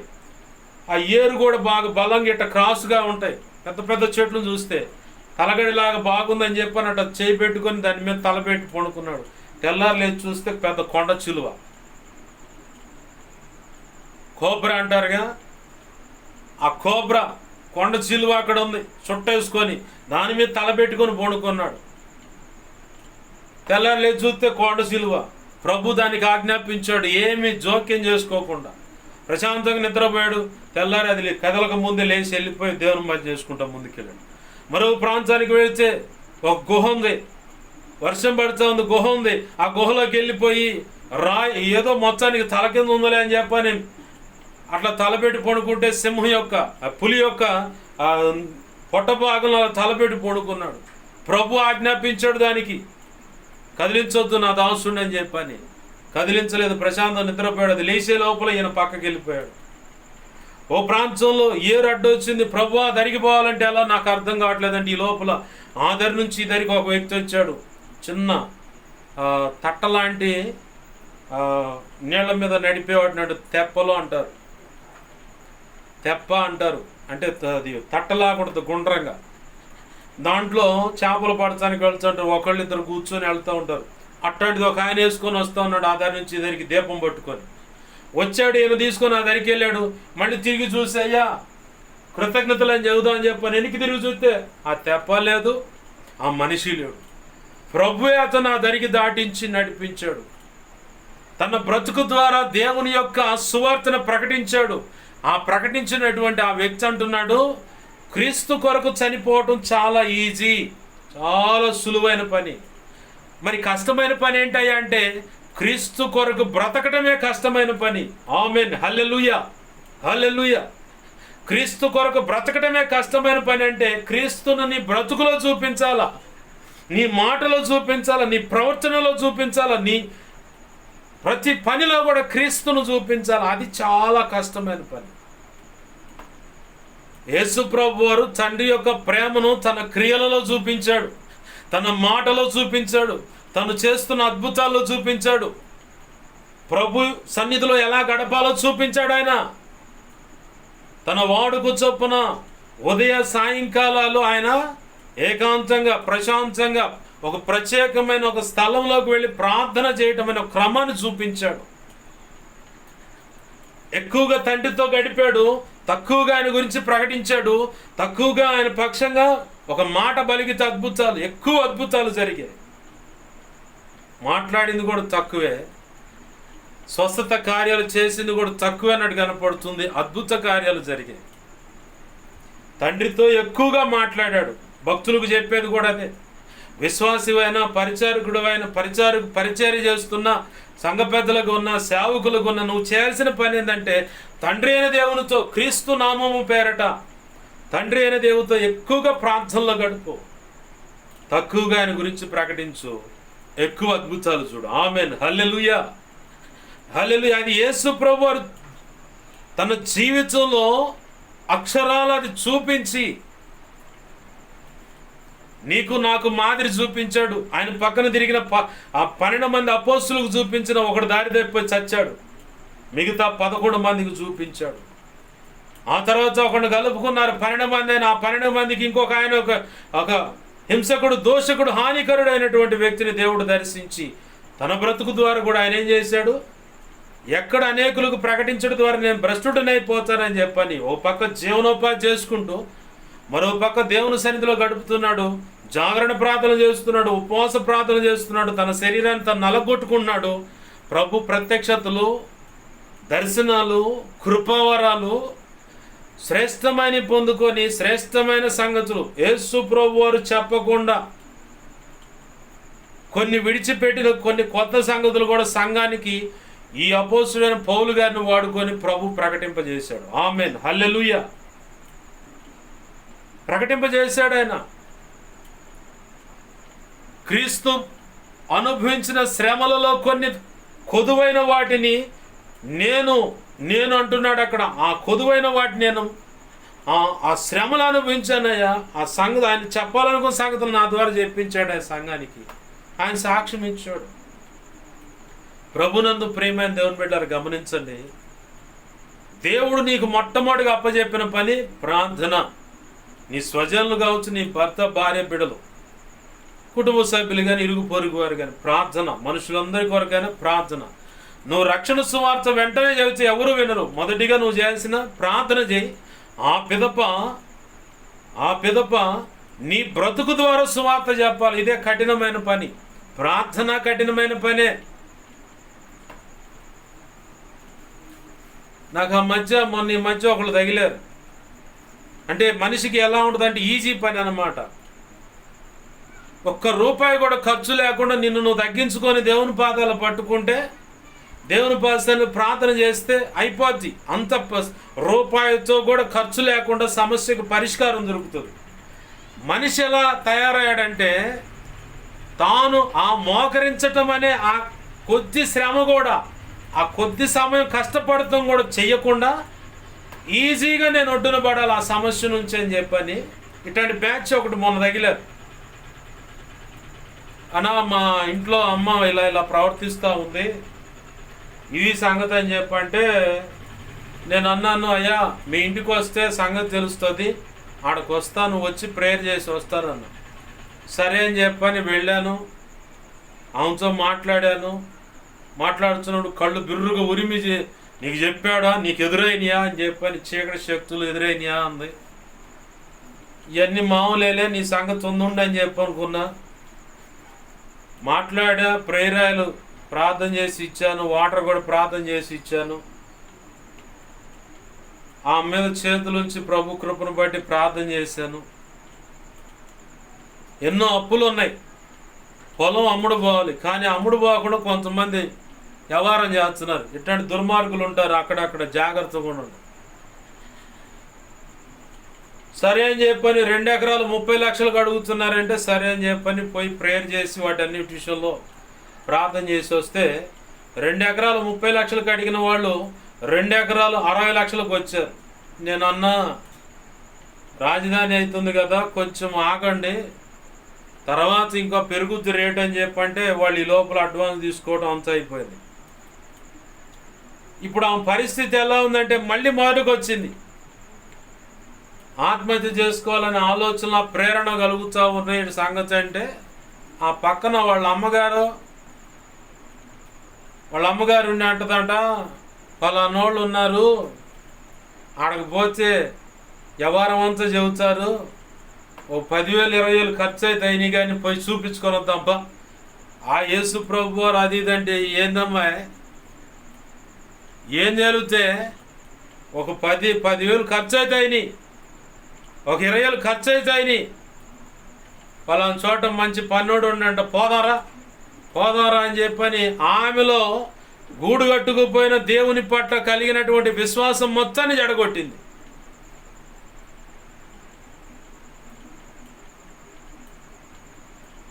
విశ్వాసం మొత్తాన్ని జడగొట్టేసింది. ఆ సహోదరుడు ఫోన్ చేశాడు, అన్నాయుడు సంగతి అని. నేను మాట వినని వాళ్ళ సంగతి ఏం చేస్తానంటే, ఒకటి దేవుడికి అప్పచెబుతా, రెండోది కాలానికి అప్పచెబుతా. జరగాల్సిన దరువంతా పడుద్ది, అవ్వాల్సిన నష్టమంతా జరుగుద్ది. ఆ తర్వాత వాళ్ళే నా దగ్గర పరిగెత్తుకుంటూ వచ్చారు. అయ్యో నీ మాట వెనక ఇదిగో ఇలాంటి తొందరపాటు నిర్ణయాలు చేసి ఇలా పోతే ఇలా అయ్యింది, ఇంత నష్టమైంది, ఇది సంగతి అని వాళ్ళే వచ్చి నాకు చెబుతారు. నేను అన్నాను, అయ్యా ఇంకా దేవునికి అప్పచెబుతాం, ప్రార్థన చేద్దాం, ప్రభు చిత్తమైనప్పుడు నేను కూడా వచ్చి ప్రార్థన చేసి వస్తాలే, ప్రభు చూసుకుంటాడులే, వదిలే అని. మనిషి పద్ధతి ఇప్పుడు ఎలా ఉందంటే, అతను కష్టపడకుండా, ఆమె కష్టపడకుండా ఈజీగా పని జరగాలి. అవసరమైతే ఒక 10,000 పడేద్దాం, ఒక 20,000 లక్ష అయినా పడేద్దాం. అరే ఆ 1,00,000, 10,000, 20,000 ఖర్చు లేకుండా నిన్ను నువ్వు తగ్గించుకొని ఆయన పాద సన్నిధిలో మోకరిస్తే ఎంత భాగ్యం. 1,00,000 రూపాయలు మిగుల్చీగా, 20,000 మిగుల్చీగా, 10,000 మిగుల్చీగా. దురద ఎలా వదిలించుకోవాలంటే 10,000 రూపాయనా, 20,000 రూపాయనా, లేదంటే 1,00,000 రూపాయనా, ఇంకంతకంటే ఎక్కువగా డబ్బులు ఖర్చు పెట్టుకొని ఇల్లు మొత్తాన్ని ఊడ్చి నష్టాల బాటలో, శ్రమలు, వేదన బాటలో నడిపించుకోవాలి. యేసయ్య ఏం చెప్పాడు? 1,00,000 తెచ్చుకోండి, నేను మీకు విడుదల కలుగు చేస్తానని చెప్పాడా? ఏమీ లేదు. నిన్ను నువ్వు తగ్గించుకొని దేవుని పాద సన్నిధిలో మోకాళ్ళ మీద నిలబడు. అదే గుర్తు ఆయనకి నిన్ను నువ్వు తగ్గించుకోవటం. ఆ నిన్ను నువ్వు తగ్గించుకున్న నీవు నీ హృదయంలో కూడా తగ్గింపు జీవితం కలిగి ఉండాలా. తగ్గించుకున్నాను, మోకాళ్ళ మీద ఉన్నానని వేషధారణ చూపించడం కాదు. ప్రభు సన్నిధిలో నిన్ను నువ్వు నీ హృదయంలో కూడా తగ్గించుకోవాలి. అది ప్రభు చూడాలి. ప్రభు చూసి ఆయనకి నువ్వు ఇంపుగా ఉండాలా ఆ మోకాళ్ళ మీద ఉన్నప్పుడు కూడా. అప్పుడు ఖచ్చితంగా ప్రభు కనికరిస్తాడు. రూపాయి ఖర్చు లేకుండా ఆ శాప బంధకాల నుంచి కూడా నువ్వు విడిపించబడతావు. రూపాయి ఖర్చు ఉండదు. కానీ మనం ఏం చేస్తాం? రూపాయలు ఖర్చు పెడతానికి తెగిస్తాం, మోకాళ్ళు వెయ్యం. మోకరించి ప్రభు సన్నిధిలో నిన్ను తగ్గించుకొని హృదయపూర్వకంగా నిన్ను నువ్వు తగ్గించుకొని ప్రభును బతిమలాడటానికి సస్యమీరా ఈ మనసు ఒప్పుకోదు. ఈ హృదయం లోబడదు. ఈ మనిషి లోబడరు. స్త్రీ అయినా, పురుషుడైనా, యవనస్తుడైన, యవనస్తురాలైనా లోబడటం అనే సెక్షనే ఉండదు. ఏంటంటే తిరుగుబాటు చేయాలి. ఏ పొద్దు ఇట్ట గర్వించి బిర్రుగా బిగుసుకొని ఇట్లా చూస్తూ ఉంటారు ఒక్కొక్కరు. నేను అంటాను, నిన్ను నువ్వు తగ్గించుకొని ఆయన పాదాలు పట్టుకో, ఖచ్చితంగా కార్యం చూస్తావు. ప్రభు చెబుతున్న మాట ఏంటంటే, మొట్టమొదటి నీకు చెప్పిన పని ప్రార్థన. రెండవ పని నీ బ్రతుకు ద్వారా సువార్త ప్రకటించాలి. అనేకమైన భక్తులు వారి వెనకాల పడి అనేకులు వారిని మాదిరి చేసుకొని, ఇతను నాకు రోల్ మోడల్, ఈమె నాకు రోల్ మోడల్ భక్తి సాధనలో అని వారిని మోడల్ చేసుకొని వారిని అనుసరిస్తున్నారు. వారి విశ్వాసాన్ని గమనిస్తున్నారు.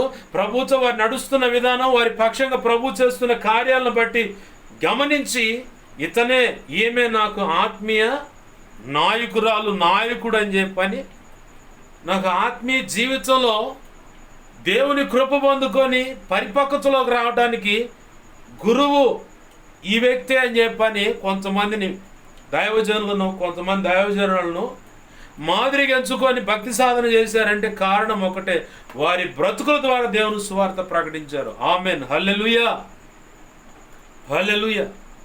ప్రభు చెబుతున్న పని ఏంటంటే, నీ బ్రతుకు ద్వారా నువ్వు సువార్త చెప్పు. నీ వాళ్ళకే మొదటిగా ప్రార్థన చేయి, ఆ తర్వాత నీ బ్రతుకు ద్వారా సువార్త చెప్పు. నీ బ్రతుకు ద్వారా సువార్త చెప్పడం అంటే నువ్వు యేసు ప్రభు వారు చెప్పినట్టు బ్రతకటమేగా. అలా బ్రతకపోతే ఇలాంటి ప్రశ్నలు బయటకు వస్తాయి. మా మేనత్తుల్లో ఒక ఆమె ఉంది, నూతకి ప్రాంతంలో ఒక ఆమె ఉంది. మా మేనమామ సంఘంలో సంఘ పెద్ద. లూథరన్ సంఘంలో సంఘ పెద్ద. ఆయన వారి కడుపును పుట్టిన 2 పిల్లలు, మగ పిల్లగాడు ఆడపిల్ల. ఈ మగ పిల్లగాడిని నేను అడిగా, బాప్తీసం పొందిన తొలి దినాల్లోనే నేను అడిగా, అబ్బాయ్ ఎడుగుడు పెళ్ళి అయింది కదరా, పెళ్ళి కాకముందంటే ఆ కోరిక ఈ కోరిక అంటూ ఉంటారు, పెళ్ళైంది కాబట్టి ఇంకా శుభ్రంగా పిల్లగాడు కూడా కదా బాప్తీసం పొందొచ్చు కదంటే, వాళ్ళ అమ్మ నాయనకెళ్ళి చూపించి వాడు అడుగుతున్నాడు. వాళ్ళు ఇప్పుడు ఇలా ఉన్నారు, ఇంకొద్దిగా అయితే ఇంకొక రకంగా ఉంటారు, నాటికలు పెడుతూ ఉంటారు. వాడు పబ్లిక్ నాకు ఇచ్చిన సాక్ష్యం, నా ఇంట్లో వాళ్ళే. నీ ముందు ఇప్పుడు వాళ్ళు ఇలా ఉన్నారా, కొద్దిగా ఆగిన తర్వాత మీరంతా పోయిన తర్వాత నాటికల టయానికి అడావుడిగా రిమోట్లు కాడ నేను నాటిక చూడాలి, నేను అది చూడాలి, ఇది చూడాలని ఆడ పోటీ పడతారు. ఆయన సంఘ పెద్ద కదా, బీడీలు కాలుస్తుడు. ఆయన సంఘ పెద్ద, మళ్ళీ బీడీలు కాలుస్తుడు. ఇదంతా అయిపోతే ఒకళ్ళు మాట ఇక దుమ్ముగా తగాద ఆడుకుంటారు. వీళ్ళు ఈ రకంగా ఉంటే, దేవుని లేక మేము ఇంకొక రకం చెబుతుంటే, వీళ్ళ ఈ తీరును బట్టి నేను ఎలా బాప్తిసం పొందాలి చెప్పు అన్నాడు. నేనేం మాట్లాడదలుచుకోలే, మెలకుని పక్క వచ్చా. నేను ఎలా బాప్తిసం పొందాలో చెప్పు అన్నాడు. చాలా కుటుంబాలు ఇదే ప్రశ్నలు దైవజనులను అడగకపోయినా కుమార్తెల్లోనో కుమారుల్లోనో, అంటే కొడుకులు కూతుళ్ళల్లోనో ఖచ్చితంగా మెదులుతూ ఉంటాయి ఈ ప్రశ్నలు. మా కళ్ళ ముందు మా నాయన మా అమ్మే సరిగా లేరు, మా కళ్ళ ముందు మా అమ్మ మా నాయన సరిగా లేరు, మా కళ్ళ ముందు మా అత్త మా మామే సరిగా లేరు, మా కళ్ళ ముందు ఇదిగో మా తాతయ్య మా నాయనమే సరిగా లేరు, మా కళ్ళ ముందు మా తాతయ్య మా అమ్మమ్మే సరిగా లేరు. మేమెలా రక్షణ పొందగలుగుతాం? అసలు వాళ్ళ బతుకులే సరిగా లేవు, వీళ్ళని బట్టి మేము రక్షణకు రావట్లేదు, మా బతుకులు కూడా ఇలానే ఉంటాయేమో అని చెప్పని ఆగిపోతున్నాం అని చాలామంది సాక్ష్యం ఇస్తారు. నాకు ఒక సహోదరుడు ఇక్కడ సాక్ష్యం ఇచ్చాడు. బాప్తిసం పొందిన కొత్తలో పలానా సంఘంలో నేను బాప్తిసం పొందా అని చెప్పాడు. సరే మంచిదే కదా, ప్రభు వల్ల తీసుకోవడానికి రావచ్చు కదంటే, కొంతమంది రక్షణ పొంది తాగుబోతులుగా సిగరెట్ తాగుతూ కైని గుట్గా భయంకరంగా అతని ముందు తిరుగుతున్న వాళ్ళ వైపు చూపించాడు. వాళ్ళని చూడు, వాళ్ళు ఏం మారారు, వాళ్ళని ఆడు చూస్తా నేనేమి భక్తి సాధన చేయగలుగుతాను, వాళ్ళ బతుకులే సరిగా లేవు, ఇక నేను వచ్చేం చేయగలను చెప్పని ఇప్పటికీ కూడా దేవుని సన్నిధికి రాల. అతను చూసినప్పుడల్లా అతను చెప్పిన ఈ సమాధానమే నాకు గుర్తొస్తూ ఉంటుంది. అయ్యో నేను అన్నాను చాలాసార్లు, ఇతరులను చూసి నీ ఆధ్యాత్మిక జీవితాన్ని భ్రష్టత్వంలోకి ఇడ్చుకెళ్ళమాక, నువ్వు నష్టపోతున్నావు చాలా. వాళ్ళ సెక్షను వాళ్ళ లెక్కలు వాళ్ళు దేవుడు చెప్పుకుంటారు, నీ లెక్క నువ్వు చెప్పుకోవాలి. ఎవరి ఆత్మ విషయంలో వాళ్ళ లెక్క వాళ్ళు చెప్పుకోవాలా. నా తల్లిని బట్టో, నా తండ్రిని బట్టో, నా అత్తను బట్టో, మామను బట్టో, నాయనమ్మను బట్టో, అమ్మమ్మను బట్టో, తాతయ్యను బట్టో మేము మారలేదయ్యా అని చెప్పని యేసయ్యకి చెబితే ఒప్పుకోడు. వాళ్ళ సంగతి పక్కన పెట్టు, నేను నీ కొరకు కూడా రక్తం చిందించాను కదా, నువ్వెందుకు రక్షణ పొందలేదమ్మాయి, నువ్వెందుకు రక్షణ పొందలేదు అబ్బాయి అని చెప్పని దేవుడు అడుగుతాడు. దానికి సమాధానం చెప్పుకోవాలి ఎవరికి వారు సమాధానం చెప్పుకోవాలి. దేవుడు ఖచ్చితంగా అడుగుతాడు, ఎందుకు రక్షణ పొందలేదు నువ్వు? వాళ్ళ చూసి రక్షణ పొందమని నేను చెప్పానా? నా వైపు చూడండి, నా వైపు చూసి రక్షణ పొందండి అని యెషయా గ్రంథంలో రాసి ఉంది. నా వైపు చూసి రక్షణ పొందమన్నాను కదా. మీ అమ్మ వైపో, మీ నాయన వైపో, మీ అన్న వైపో, చెల్లెల వైపో, అక్క వైపో, తమ్ముడు వైపో, అత్త వైపో, మామ వైపో, లేదంటే అమ్మమ్మ వైపు, లేదంటే నాయనమ్మ వైపు, వీళ్ళందరి వైపు చూసి రక్షణ పొందమని నేను చెప్పానా? నా వైపు చూసి రక్షణ పొందండి అన్నా నేను. యెషయా గ్రంథంలో ఉంది ఆ మాట. యెషయా గ్రంథంలో ప్రభు చెప్తా ఉన్నాడు ఆ మాట, నా వైపు చూసి భూదిగంత నివాసులారా. లేఖనం అదే ఉంటుంది, భూదిగంత నివాసులారా నా వైపు చూసి రక్షణ పొందండి. నా వైపు చూడండి అయ్యా, నా వైపు చూసి రక్షణ పొందమని నేను చెబుతుంటే మీరు ఇంకొక వైపు చూస్తామంటారు ఏంది? యేసు ప్రభు వారు చెప్పిన మాట అదే. యెషయా గ్రంథం 45వ అధ్యాయము 22వ వచనం, భూదిగంతముల నివాసులారా నా వైపు చూసి రక్షణ పొందుడి, దేవుడును నేనే, మరి ఏ దేవుడును లేడు.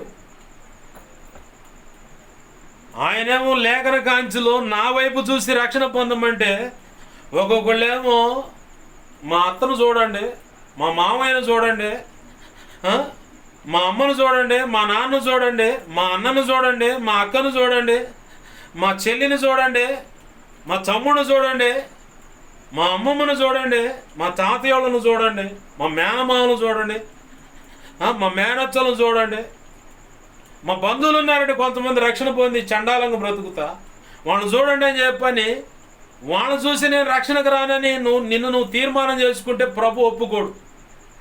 యేసు ప్రభు వారు చెప్పిన మాట ఏంటంటే, యెషయా గ్రంథం 45వ అధ్యాయం 22వ వచనంలో, భూదిగంత నివాసులారంటే ఈ భూమి ఆదరి వైపు ఈదరి వైపు, ఈ భూమికి చిట్ట చివరి అంచు వైపు దాకున్న ప్రజలారా నా వైపు చూసి రక్షణ పొందండి అన్నారు.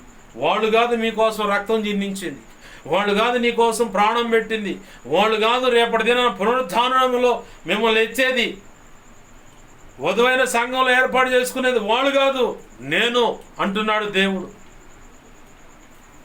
నేను, నా ద్వారా వస్తారు వాళ్ళంతా. ఎవరైనా సరే వాళ్ళను చూసి మాటలు వేసుకుంటావే? ప్రభు అడుగుతున్న మాట ఇది. సమాధానం చెప్పగల సామర్థ్యం నీకుందా? అయ్యో ప్రభు ఇప్పటి వరకు లేట్ చేశాను, ఇక లేట్ చేయను, ఇదిగో బుద్ధిగడి తిని ఇన్నాళ్ళు ఇలాంటి ఆంక్షలు పెట్టాను, క్షమించు ప్రభు అని ఆయన పాదాలు పట్టుకుని ఇప్పటికైనా రక్షణ పొందు. ఇప్పటికే చాలా ప్రభు యొక్క కృప, ఆధ్యాత్మిక జీవితాన్ని కోల్పోయి ఉన్నాం. ఇప్పటికైనా మారు మనసు పొంది ప్రభు వైపు చూసి రక్షణ పొందు. త్రియేక దేవుడైన తండ్రి, కుమార, పరిశుద్ధాత్మ నామంలో నీట ముంచు బాప్తిసం ఎవరైనా ఇవ్వని చక్కగా బాప్తిసం తీసుకో. ప్రభు యొక్క శరీరం రక్తంలో చేయి, ధన్యురాలుగా ధన్యుడిగా మారు. దేవునికి మహిమ కలుగును గాక. హల్లెలూయా. ప్రభునందు ప్రియమైన దేవుని బిడ్డలారా, గమనించండి, బాప్తిసం పొందిన నీవేమో ప్రార్థించాలి, ఆ తర్వాత నీ బ్రతుకు ద్వారా సువార్త చెప్పాలి. బాప్తిసం పొందని వ్యక్తులకేమో దేవుడు చెప్పిన పని ఏంటంటే రక్షణ బాప్తిసం పొందాలి. ఆళ్ళ వైపు చూసి కాదు, యేసయ్య వైపు చూసి రక్షణ బాప్తిసం పొందాలి. రక్షణ బాప్తిసం పొందిన నీవు ఆధ్యాత్మిక పరిపక్వతలోకి రావాలి.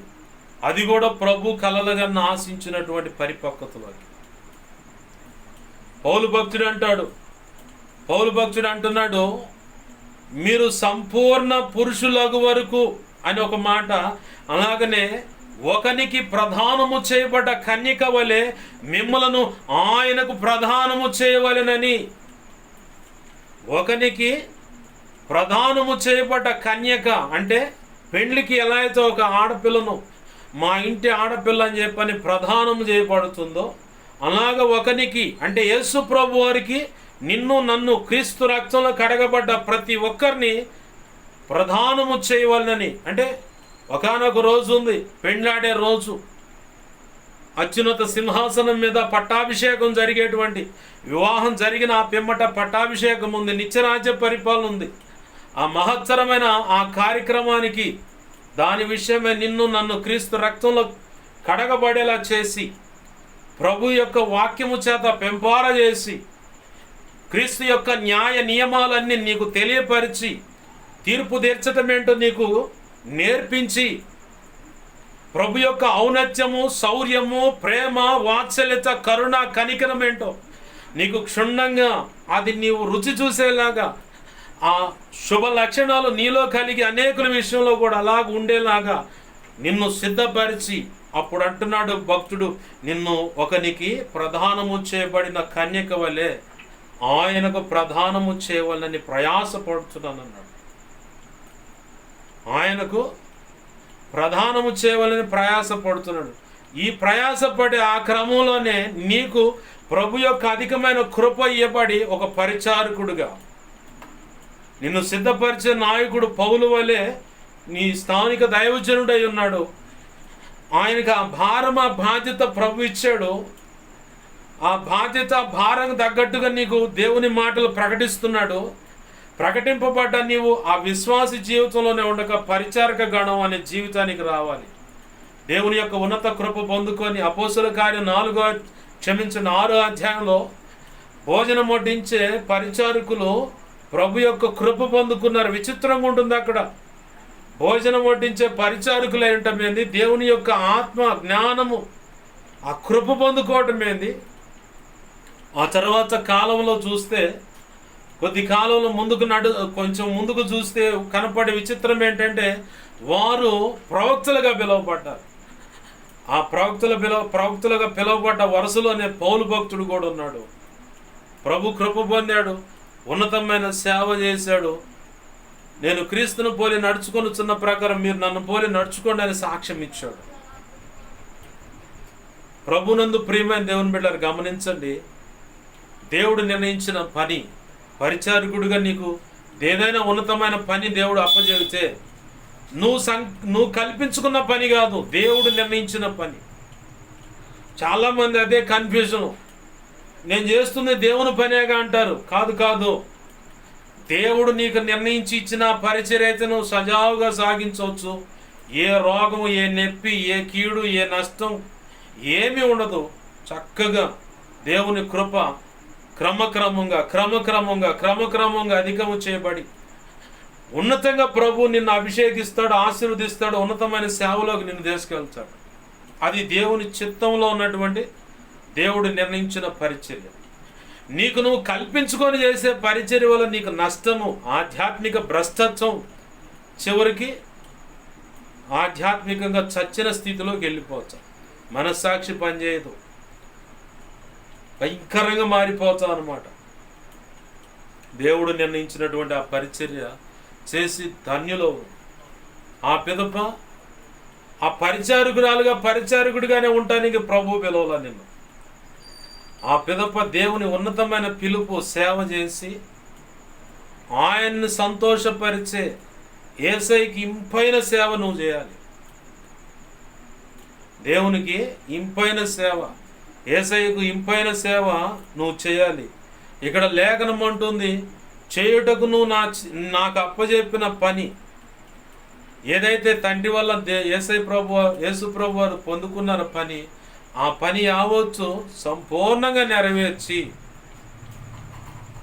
ఈ సంపూర్ణంగా నెరవేర్చే క్రమంలో సైతానుగాడు ప్రతి ఒక్కరి మీద దాడి చేయడానికి పూనుకుంటాడు.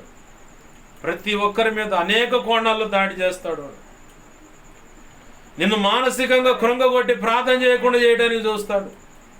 దేవుని సంకల్పం చొప్పున దేవుని మాటలు ప్రకటించకుండా నిన్ను డిస్టర్బెన్స్ చేస్తాడు. వాడు కుటుంబంలో సమస్యలు పెడతాడు. భార్య నీకు సహకరించకుండా చేస్తాడు, భర్త నీకు సహకరించకుండా చేస్తాడు, కుటుంబ సభ్యులు సహకరించకుండా చేస్తాడు. ఒకవేళ తల్లిదండ్రులు ఉంటే తల్లి సహకరించకుండా, తండ్రి సహకరించకుండా చేస్తాడు. కడుపును పుట్టిన బిడ్డలు కూడా సహకరించకుండా చేస్తాడు. వాడు టోటల్గా ఫ్యామిలీ మెంబర్స్ అంతా నీకు రివర్స్ అయిపోతే మానసికంగా కురింగిపోయి ఒక చోట కుదేలపై కూర్చొని, ఏంటి ప్రభు ఇలా చేశావు, ఏంటి ప్రభు ఇలా జరిగింది, ఏంటి ప్రభు నా పరిస్థితి, నీ దయా సంకల్పం చొప్పున దేవుని సేవ చేయడం నడుం బిగిస్తే ఈ వ్యతిరేకతలు ఏంటయ్యా, ఈ తృణీకాలు ఏంటయ్యా, ఈ చేదరింపు మాటలు ఏంటయ్యా, మనసుకు లోతైన గాయం కలిగేటువంటి ఈ చండాలపు మాటలు ఏంటయ్యా, ప్రభువా నాకు సహాయం చేయని మొరపెడుతా కానీ ముందుకు కదలదు కాలు. ఈ మధ్యకాలంలో ఓ సేవకుడు సాక్ష్యం ఇస్తూ ఉన్నాడు. ఆమెమో లెక్చరర్ పోస్ట్ చేస్తూ ఉన్నది కాలేజీలో, ఈయన సేవ చేస్తూ ఉన్నాడు. ఒక యవనస్తుడికి ఆమె పరిచయం అయ్యారు. ఇక అతనితో చట్టా పట్టాలు వేసుకొని తిరుగుతూ ఉంది. ఇతను వదిలేసింది ఇక పూర్తిగా. సేవకురాలు, ఆ సేవకుడు చెబుతా ఉన్నాడు, అయ్యా ఏ ముఖం పెట్టుకొని నేను సేవ చేయాలయ్యా, ఇదయ్యా నా పరిస్థితి అని. ఇట్లా దారి తప్పేలాగా చేస్తాడు. దైవజనుడు ఓఫిరాయ్ గారు చెప్పారు ఒక విషయం. వేరే ప్రాంతంలో సేవకురాలే ఆస్తి విషయంలో, కానుకల విషయంలో మొత్తం తీసుకెళ్ళి సేవ అని చెప్పని ఇటు చేస్తూ ఉన్నాడు. నా భర్తను చంపేయండి అని చెప్పని ఒక రౌడీ షీటర్ చేత కిరాయి మాట్లాడి అతను చంపడానికి సుపారీ ఇచ్చిందంట. ఆ చంపటానికి వచ్చినోడు ఏం దగ్గరికి వచ్చాయా, నీ భార్య అంటే చెప్పింది, దయచేసి నువ్వు రెండో తెలిపో అని చెప్పాను. వ్యతిరేకత. కొంతమంది నిర్దాక్షిణ్యంగా నువ్వు చస్తే చావు, నాకు అనవసరం, పొరపాటును కూడా నేను నీ సేవకు సహకరించనంటాడు. తోడబుట్టిన వాళ్ళు కూడా సహకరించిన పరిస్థితి. కుటుంబ సభ్యులు, కడుపును పుట్టిన బిడ్డలు కూడా. గోకులపాడు ప్రాంతంలో మొన్న ఈ మధ్య యాక్సిడెంట్ జరిగింది. అభిషేకం కూడా ఇంకా పొందల. ఆ ప్రాంతంలో సేవ చేద్దామని వెళుతుంటే కడుపును పుట్టిన కొడుకులు అడుగుతున్నారే, పద్దాకల సేవ అంటాం. అసలు మీ వయసుకు తగ్గదేనా అది సేవ? సేవ అంట పద్దాకల. ఈ వయసులో సేవ ఏంది? నోరు మూసుకొని ఇంట్లో కూర్చున్నాను. అయ్యో నా తల్లి తండ్రి దేవుని సేవా భారం కలిగి ముందుకు వెళుతున్నారని చెప్పని మోకరించి ఎలుగెత్తి ప్రార్థన చేసే కుమారులు కుమార్తెలు లేరు ఈరోజు. అలా సహకరించకపోవటాన్ని బట్టి కూడా సేవ కుంటుపడిపోతుంది. వాడు అక్కడే నవ్వుతూ ఉన్నాడు సైతాన్ గాడు. చూసావా, నీ ఒంటరి పోవటం ఒక చెయ్యి ఎన్నాళ్ళు ఊపితే ఏం ఉపయోగరా? ఎన్నాళ్ళు ఒక చెయ్యి ఊపితే ఉపయోగమా? నీ భర్త నీకు సహకరించట్లా, నీ భార్య నీకు సహకరించట్లా, నీ తల్లి నీకు సహకరించట్లా, నీ తండ్రి నీకు సహకరించట్లా, నీ తోడ పుట్టిన వాళ్ళు నీకు సహకరించట్లా, వారి కడుపును పుట్టిన వాళ్ళు సహకరించట్లా, నీ కడుపును పుట్టిన నీ ఆడపిల్లలే మగపిల్లలే నీకు సహకరించట్లా. నీ పిల్లలకు పెళ్ళిళ్ళు అయి ఉంటే ఆ భార్యలు అంటే కోడళ్ళు కానీ అల్లుళ్ళు కానీ సహకరించట్లా. ఒంటరి పోరాటం ఎన్నాళ్ళు చేస్తా, ఒంటరి పోరాటం చేయరా? చేయము ఎంతకాలం చేస్తా? ఎక్కడే తిరుగుంగలు అక్కడేక. ఇట్లాగ సైతాన్ గాడు కుట్ర పోని కుటుంబీకులను సహకరించకుండా ఆపేస్తాడు, కుటుంబీకులను సహకరించకుండా చేస్తాడు. ఇంకొక కోణం, రహస్యంగా కొంతమందిలో తెలియని ద్వేషము క్రూరత్వాన్ని వచ్చేలాగా చేసి వాళ్ళ ద్వారా భౌతికంగా దాడి చేపిస్తాడు. అలాగే రహస్యంగా విగ్రహాల ముందు కూర్చొని ఆ వ్రతాలని యజ్ఞాలు హోమాలని లేదంటే ఇంకా క్రూరత్వాన్ని పెంచి చిల్లంగి బాలమని చాదవడి క్షుద్ర పూజలు చేపిస్తూ ఉంటారు. ఆరోగ్యం క్షీణించిపోయేలాగా, కాళ్ళు చేతులు పడిపోయి పక్షవాతం లాగా వచ్చి మంచాన పడి చచ్చిపోయేలాగా, ఇలా నిలబడి వాక్యం చెప్పడానికి కూడా నడుములు సహకరించకుండా మోకాళ్ళ మీద కాళ్ళ మీద వేసుకునే చెప్పుల మీద భయంకరమైన దాళ్ళు, భయంకరమైన క్షుద్ర పూజలు అన్నమాట. రహస్యంగా ఇలా చేపిస్తూ ఉంటాడు సైతాన్ గాడు. చేపించేది వాళ్ళు స్వతహాగా అటువంటి కఠినత్వాన్ని కనబరచడానికి కాదు, వాళ్ళలో వాడు దూరి చేపిస్తూ ఉంటాడు. యాక్సిడెంట్ పూర్వకంగా బైక్ కుక్క ఎదురొచ్చో, పసిపిల్లలు ఎదురొచ్చో, ఇతను ప్రమేయం లేకుండా అవతల బైక్ కారు వచ్చి తగిలో యాక్సిడెంట్ పూర్వకం చనిపోవాలి. లేదా దేహంలో ఉన్న అవయవాలు, ఒక రోగి నీరసం వచ్చినప్పుడు సెలైన్ బాటిల్ ఎక్కిస్తారు, నిదానంగా ఒక్కొక్క బొట్టు ఎక్కుతూ ఉంటుంది. సేమ్ అలాగా వ్యక్తి యొక్క దేహంలో ఉన్న అవయవాలు కొంచెం ఏమాత్రం అనుమానం రాకుండా, ఇది మేమే చేయించామన్న సంగతి అవతల వ్యక్తికి తెలియకుండా, అనుమానం అనేదే రాకుండా చిన్నగా సెలైన్లో ఎట్లయితే ఒక్కో బొట్టు డ్రాప్ అవుతుందో, అది ఎక్కుతూ ఉంటుందో, అలాగనే మనిషిలో ఉన్నటువంటి శక్తి కానీ ఆరోగ్యం కానీ అవయవాలన్నీ పనిచేయకుండా ఒక్కొక్కటి చిన్నగా క్షీణించిపోయి చివరికి అవి పాడైపోయి చచ్చిపోయేలాగా, మంచం బట్టి చచ్చేలాగాని కొన్ని రకాల పూజలు, క్షుద్ర పూజలు ఇవి ఉన్నాయి. ఇవి చేపిస్తూ ఉంటారు, హోమాలు యజ్ఞాలు మానక. ఇవన్నీ చేసేది వాళ్ళు స్వతహాగా వాళ్ళు కడుపులో ఏదో పెట్టుకొని కాదు, సైతాను గాడు ప్రేరేపించి చేపించే దాళ్ళు.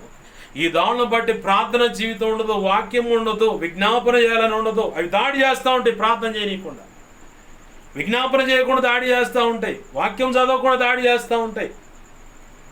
నిన్ను బలహీనపరచాలని ఆ పిదపై మీద పడి దాడి చేసి వాటి వశము చేసుకొని చివరికి మొన్నటి దాకా బాగున్నాడు రా ఈ దైవజనుడు, మొన్నటి దాకా బాగుంది ఈ అమ్మాయి, ఈ దైవజనుడు బాగుంది, ఏమైందో ఏమో, అరే సేవ లేదు ఏం లేదని మొత్తం వదిలేసి అంత నీరుగారే మాటలు మాట్లాడుతుంది, లోక సంబంధ వ్యవహారాలు వచ్చేసాయి.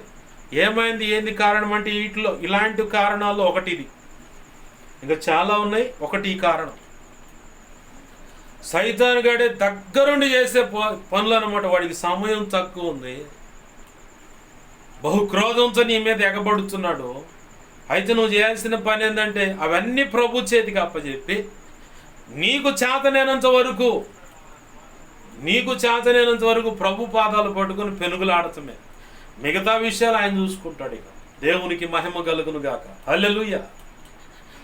నీవు సక్సెస్ఫుల్ కలిగినటువంటి గొప్ప సేవ చేయటానికి, సంపూర్ణంగా దేవుని పని చేసి దేవుని ఈ భూమి మీద మహిమపరచడానికి ససేమిరా సైతాను గాడు ఒప్పుకోడు. ఆ ఒప్పుకొని కోణంలోనే నీ భార్యను, భర్తను, బిడ్డలను, కోడలను, అల్లులను, ఇక మనవ సంతానము, తల్లి తండ్రి మొత్తాన్ని రివర్స్ చేస్తాడు వాడు ముందు ఇక్కడ. ఆ తర్వాత భౌతికమైన నీ చుట్టూ ఉన్న సమాజంలో ఉన్నటువంటి ప్రజలు కొంతమందిని, తెలిసి కొంతమంది ఉంటారు, తెలియక కొంతమంది ఉంటారు. నీకు అట్లా ఎంతమంది ఎవరెవరి మీద ఎలా చేస్తున్నారో, ఒక వ్యక్తి పరిపూర్ణమైన దేవుడికి నచ్చేటువంటి ప్రభు చెప్పినట్లుగా నీవు నాకు చేయుటకు ఇచ్చినటువంటి ఆ పని సంపూర్ణంగా నెరవేర్చి ఈ భూమి మీద నిన్ను మహింపరచనే తండ్రి అని చెప్పని యేసు ప్రభు వారు చెప్పినట్లుగా ఒక విశ్వాసిగా కానీ, ఒక పరిచారకుడిగా కానీ, ఒక సంఘ పెద్దగా కానీ, ఒక సేవకుడుగా లేదా సేవకురాలు కానీ సరే, ఈ చెప్పబడిన ఈ హోదాలలో స్త్రీలుగా పురుషులుగా ఉన్న పరిపూర్ణంగా దేవుని పని చేయకుండా అడ్డుపడుతున్న కోణాలు, రహస్యముగా అడ్డుపడుతున్న కోణాలు ఇవి. నీకు సహకరించకుండా కొంతమందిని వ్యతిరేకత చేస్తాడు. ఇక చాలు, ఎన్నాళ్ళున ఎక్కడేసిన గొంగళి అక్కడే అన్నట్టుంటుంది. కానీ నీకు చేతనైనంత వరకు ప్రభు పాదాలు పట్టుకొని పెనుగులాడు, విజ్ఞాపన చేయి, ప్రార్థించు, ఉపవాసించు, ప్రార్థన చేయి, ఉపవాస ప్రార్థన చేయి, జాగరణ ప్రార్థన చేయి. ఆ పిదప మిగతా మొత్తం దేవునికి అప్పచెప్పు. ఆయన హస్తము నీకు తోడు చేసి, మోషేకు తోడైనట్టు నేను నీకు తోడే అన్నాను, నా కృప నిన్ను విడిచిపోదని చెప్పని ఆయన హస్తాన్ని చాపి ఘనమైన ఆయన పని నీ ద్వారా ఆయన హస్తాన్ని చాపి జరిగించుకుంటాడు, సమస్త అడ్డు ఆటంకాలు తొలగించి. ఆమేన్, హల్లెలూయా. ఆయన జరిగించుకుంటాడు. నువ్వు చేయాల్సిన పని ఒక్కటే, నీకు చేతనైనంత వరకు. మనం బలహీనులమే. పౌలంతా భక్తుడే చెప్తున్నాడు, ఇప్పటి వరకు ప్రయాసపడింది నా యందు నిలిచి ఉన్న నీ కృపయేనయ్యా. నేను నమ్మిన వాడిని నేను ఎరుగుదునయ్యా, నన్ను బలపరచువాని అంది సమస్తం నేను చేయగలనయ్యా. నేను బలహీనుడను. నువ్వు కూడా చెప్పాల్సిన మాట అదే, నేను బలహీనురాలయ్యా. ఇప్పుడున్న వరకు నువ్వు ఏ సేవలో విశ్వాసంలో విశ్వాసిగా ఉన్నా, పరిచారకుడిగా పరిచర్యలో ఉన్నా, పరిచారకుల జాబితాలో ఉన్న, సంఘ పెద్దల జాబితాలో ఉన్న, సేవకుల జాబితాలో ఉన్న, ఇప్పటి వరకు నీ మటుకు నువ్వు చేయగలిగినంత ఏదైనా ఉందంటే అది యేసయ్యా నాలో నిలిచి ఉన్న నీ కృపేనయ్యా. నేనేం చేయలేదు, నేను బలహీనురాలను, ఇక మిగతాది నీకు అప్పచెబుతున్నాను, నువ్వే చూసుకో ప్రభు అంటే అప్పుడు ఆయన జోక్యం చేసుకొని దేవుడు నీ పట్ల కలిగిన, దేవుడు నిర్ణయించిన పని యావత్తు నీ ద్వారా సంపూర్ణంగా నెరవేరేలాగా ఆయన తోడేవుని జరిగించి భూమి మీద త్రియేక దేవుడైన తండ్రి అయిన దేవుణ్ణి మహిమపరిచేలాగా చేస్తాడు. ఆమేన్, హల్లెలూయా. అట్టి కృప నీకు నాకు మనందరికీ ప్రభు అయిన యేసుక్రీస్తు నామములో అనుగ్రహింపబడునుగాక. ఆమేన్. రండి ప్రార్థన చేసుకుందాం. చాలా పెద్ద ప్రసంగం ఇది. ప్రభు సెలవైతే మరో పర్యాయము ప్రభు చిత్తంలో ముందుకు అడుగు వేసి ప్రభువే మాట్లాడేలాగా ప్రభు కృపనివ్వాలి. ప్రార్థన చేసుకుందాం. ప్రేమగల మా కన్న తండ్రి యేసయ్యా, నీకు వందనాలు, కృతజ్ఞతాస్తుతులు. వెలువడ చేసిన నీ చిత్తమైన నీ మనసులో ఉన్న మాట మాకు తెలియపరచని నీ కృతజ్ఞతాస్తుతులు. విన్న మాటలు వ్యర్థమైపోకుండా మా హృదయాల్లో పదిలపరచండి. అనేక పర్యాలు నెమరువేసి ధ్యానించి నీ కృప పొందుకోవడానికి సహాయం చేయండి. ఇంకొన్న మిగిలి ఉన్న లోతైన సంగతులు మాకు బోధించండి, మమ్మల్ని బలపరచండి. ప్రసంగించడం ఆగలేదయ్యా, అది కంటిన్యూ జరుగుతూనే ఉంటుంది. సమయము సరిపోక ఇక్కడున్న పరిస్థితులను బట్టి అలాగా నీవే నిలువుద చేసావుని బట్టి నీ కృతజ్ఞతాస్తుతులు. నీ వాక్యాన్ని హెచ్చించుకుంటున్నావు, నీ నామాన్ని గణపరుచుకుంటున్నావు మా తండ్రి. మాకు మా మీద ఇంకెవరికైనా కళలు, నిద్ర, దర్శనం, స్వప్నాలు చూపించబడ్డ సమస్త చీకటి శోధన లాంటి ప్రభావం వేస్తున్నావు. నీ మహాపునరుద్ధాన శక్తి ద్వారా బంధిస్తున్నావు, లయపరుస్తున్నావు. బంధించి లయపరిచిన నీ కృతజ్ఞతాస్తుతులు మా తండ్రి. అయ్యా మాకు మా మీద ఇంకెవరికైనా కళలు, నిద్ర, దర్శనం, స్వప్నాలు చూపించబడ్డ సమస్త మంచి కళ్ళు, మంచి తెలిసి మంచి స్వప్న నిద్రలు చూసి సమస్త మంచి యేసునామములో నీ మహాపునరుద్ధాన శక్తి ద్వారా త్వరపెట్టి జరిగేలా చేసి నెరవేర్చుతాను. త్వరపెట్ట జరిగేలా చేసి నెరవేర్చినందుకు కృతజ్ఞతాస్తుతులు మార్చండి. మా కోసం ప్రార్థించమని ప్రతి ఒక్కరు అవసరత నీ కృప చేత యేసునామములో తీర్చబడును గాక. మా కోసం పరిచయం కోసం అన్ని విధాలు ప్రార్థిస్తున్న ప్రతి బిడ్డ దీవించబడును గాక. నీ సేవలు గొప్పగా అభిషేకించబడి నీ కృపలో వాడబడును గాక. నీ గొప్ప కార్యాలు జరిగించమని దేవా, ఈ మాటలు విని ఎంతమంది అయితే సరిచేయబడి నీ కృపలో దేవ సిద్ధపడుతున్నారు వారందరినీ కూడా దీవించి నీ కృపలో వర్ధిల్ల చేయమని. ఈ ప్రాంత ప్రజలందరినీ కూడా దీవించండి. వారు చేస్తున్న పనుల్లో మీరు తోడే ఉండి, చదువుకుంటున్న బిడ్డలకు తోడే ఉండు, స్కూల్ చదువైనా కాలేజ్ చదువైనా చదువుతున్న బిడ్డలకు తోడే ఉండి క్షేమాన్ని దయచే. మరి ముఖ్యంగా ఆడపిల్లలకు క్షేమాన్ని దయచే. మున్సిపాలిటీ వర్క్ చేస్తున్న బిడ్డలు, ఇళ్లలో పనులు పెడుతున్న బిడ్డలు కాపాడు. అన్ని విషయాలు కృపను గురించి సహాయం చేయమని నీ కృపా కార్యంలో జరిగించును మాత్రం మహిమ పొందు. 2 తిమోతి 1:12 ప్రకారం నీ కృపాహస్తాలకు నన్ను మమ్మల్ని అప్పచెప్పుకుంటూ మా ప్రియుడును మా రక్షకుడైన యేసయ్య అనంత శక్తిగల నామమున అడిగి పెట్టుకొని ప్రార్థించి సమస్తం పొందుకొని ముందున్న ఈ వారంలో ముందున్న ఆరాధన క్రమాలు సమస్తాన్ని, ఆదివారపు ఆరాధన సమస్తాన్ని కృపాహస్తాలకు అప్పచెప్పండి. మమ్మల్ని కూడా నీకు అప్పచెప్పుకుంటూ యేసు నామమున ప్రార్థించి సమస్తం పొందుకొని నేను మహింపరుచుకుంటున్నాం మా తండ్రి. ఆమేన్. ఇప్పుడు మన తండ్రి అయిన దేవుని ప్రేమయు, ఆయన ప్రియకుమారుడైన యేసుక్రీస్తు వారి కృపయు, పరిశుద్ధాత్మ దేవుని అన్యోన్య సహాయ సహవాసము సమకూడిన, అలాగే ఈ వీడియో ద్వారా వింటున్న, ఇక ముందు వినబోతున్న, తన చిత్తంలో విన్న ప్రతి ఒక్కరికి నిత్యత్వం చేరు పర్యంతం సదాకాలము తోడే ఉండి ప్రభు నిర్ణయించిన ఆ పని సంపూర్ణంగా మన ద్వారా త్రియేక దేవుడి తోడే ఉండి నెరవేర్చి భూమి మీద తండ్రి అయిన దేవుని మహింపరిచేలాగా చేసి ఆయన మాత్రమే మహిం పొందునుగాక. ఆమేన్. యేసు రక్తమునకే ఇచ్చి ప్రవేశ రక్తమునకే ఇచ్చి ప్రవేశనామము సంపూర్ణమైన విజయం కలుగునుగాక. ఆమేన్. అపవాది వాడి దూతలు, చీకటి అంధకార శక్తులు, క్రియలు అవి ఎంత ప్రమాదకరం అంతర్ప్రయోగం. వాటి అన్నిటికీ అనంతనాశనం, సర్వనాశనం, నిత్యనాశనం కలుగునుగాక. ప్రభు చిత్తానికి వ్యతిరేకంగా ఎవరు ఏ వ్యక్తులు ఏదైనా పోరాడుతున్నా వారి విషయంలో యుద్ధం యెహోవాదే. వారు చేస్తున్న విషయాలు యుద్ధం యెహోవాదే. యేసు రక్తమునకే జయము జయము జయం. అందరికీ వందనాలు. ప్రభు కృప మీకు, మీ ఆత్మ కుటుంబానికి, సేవ పరిచయ సంఘాలు సమస్తముకు ప్రభు నమ్మి అప్పచెప్పిన సంఘ బిడ్డలకు కూడా తోడే ఉండి నడిపించునుగాక. ఆమేన్. అందరికీ వందనాలు.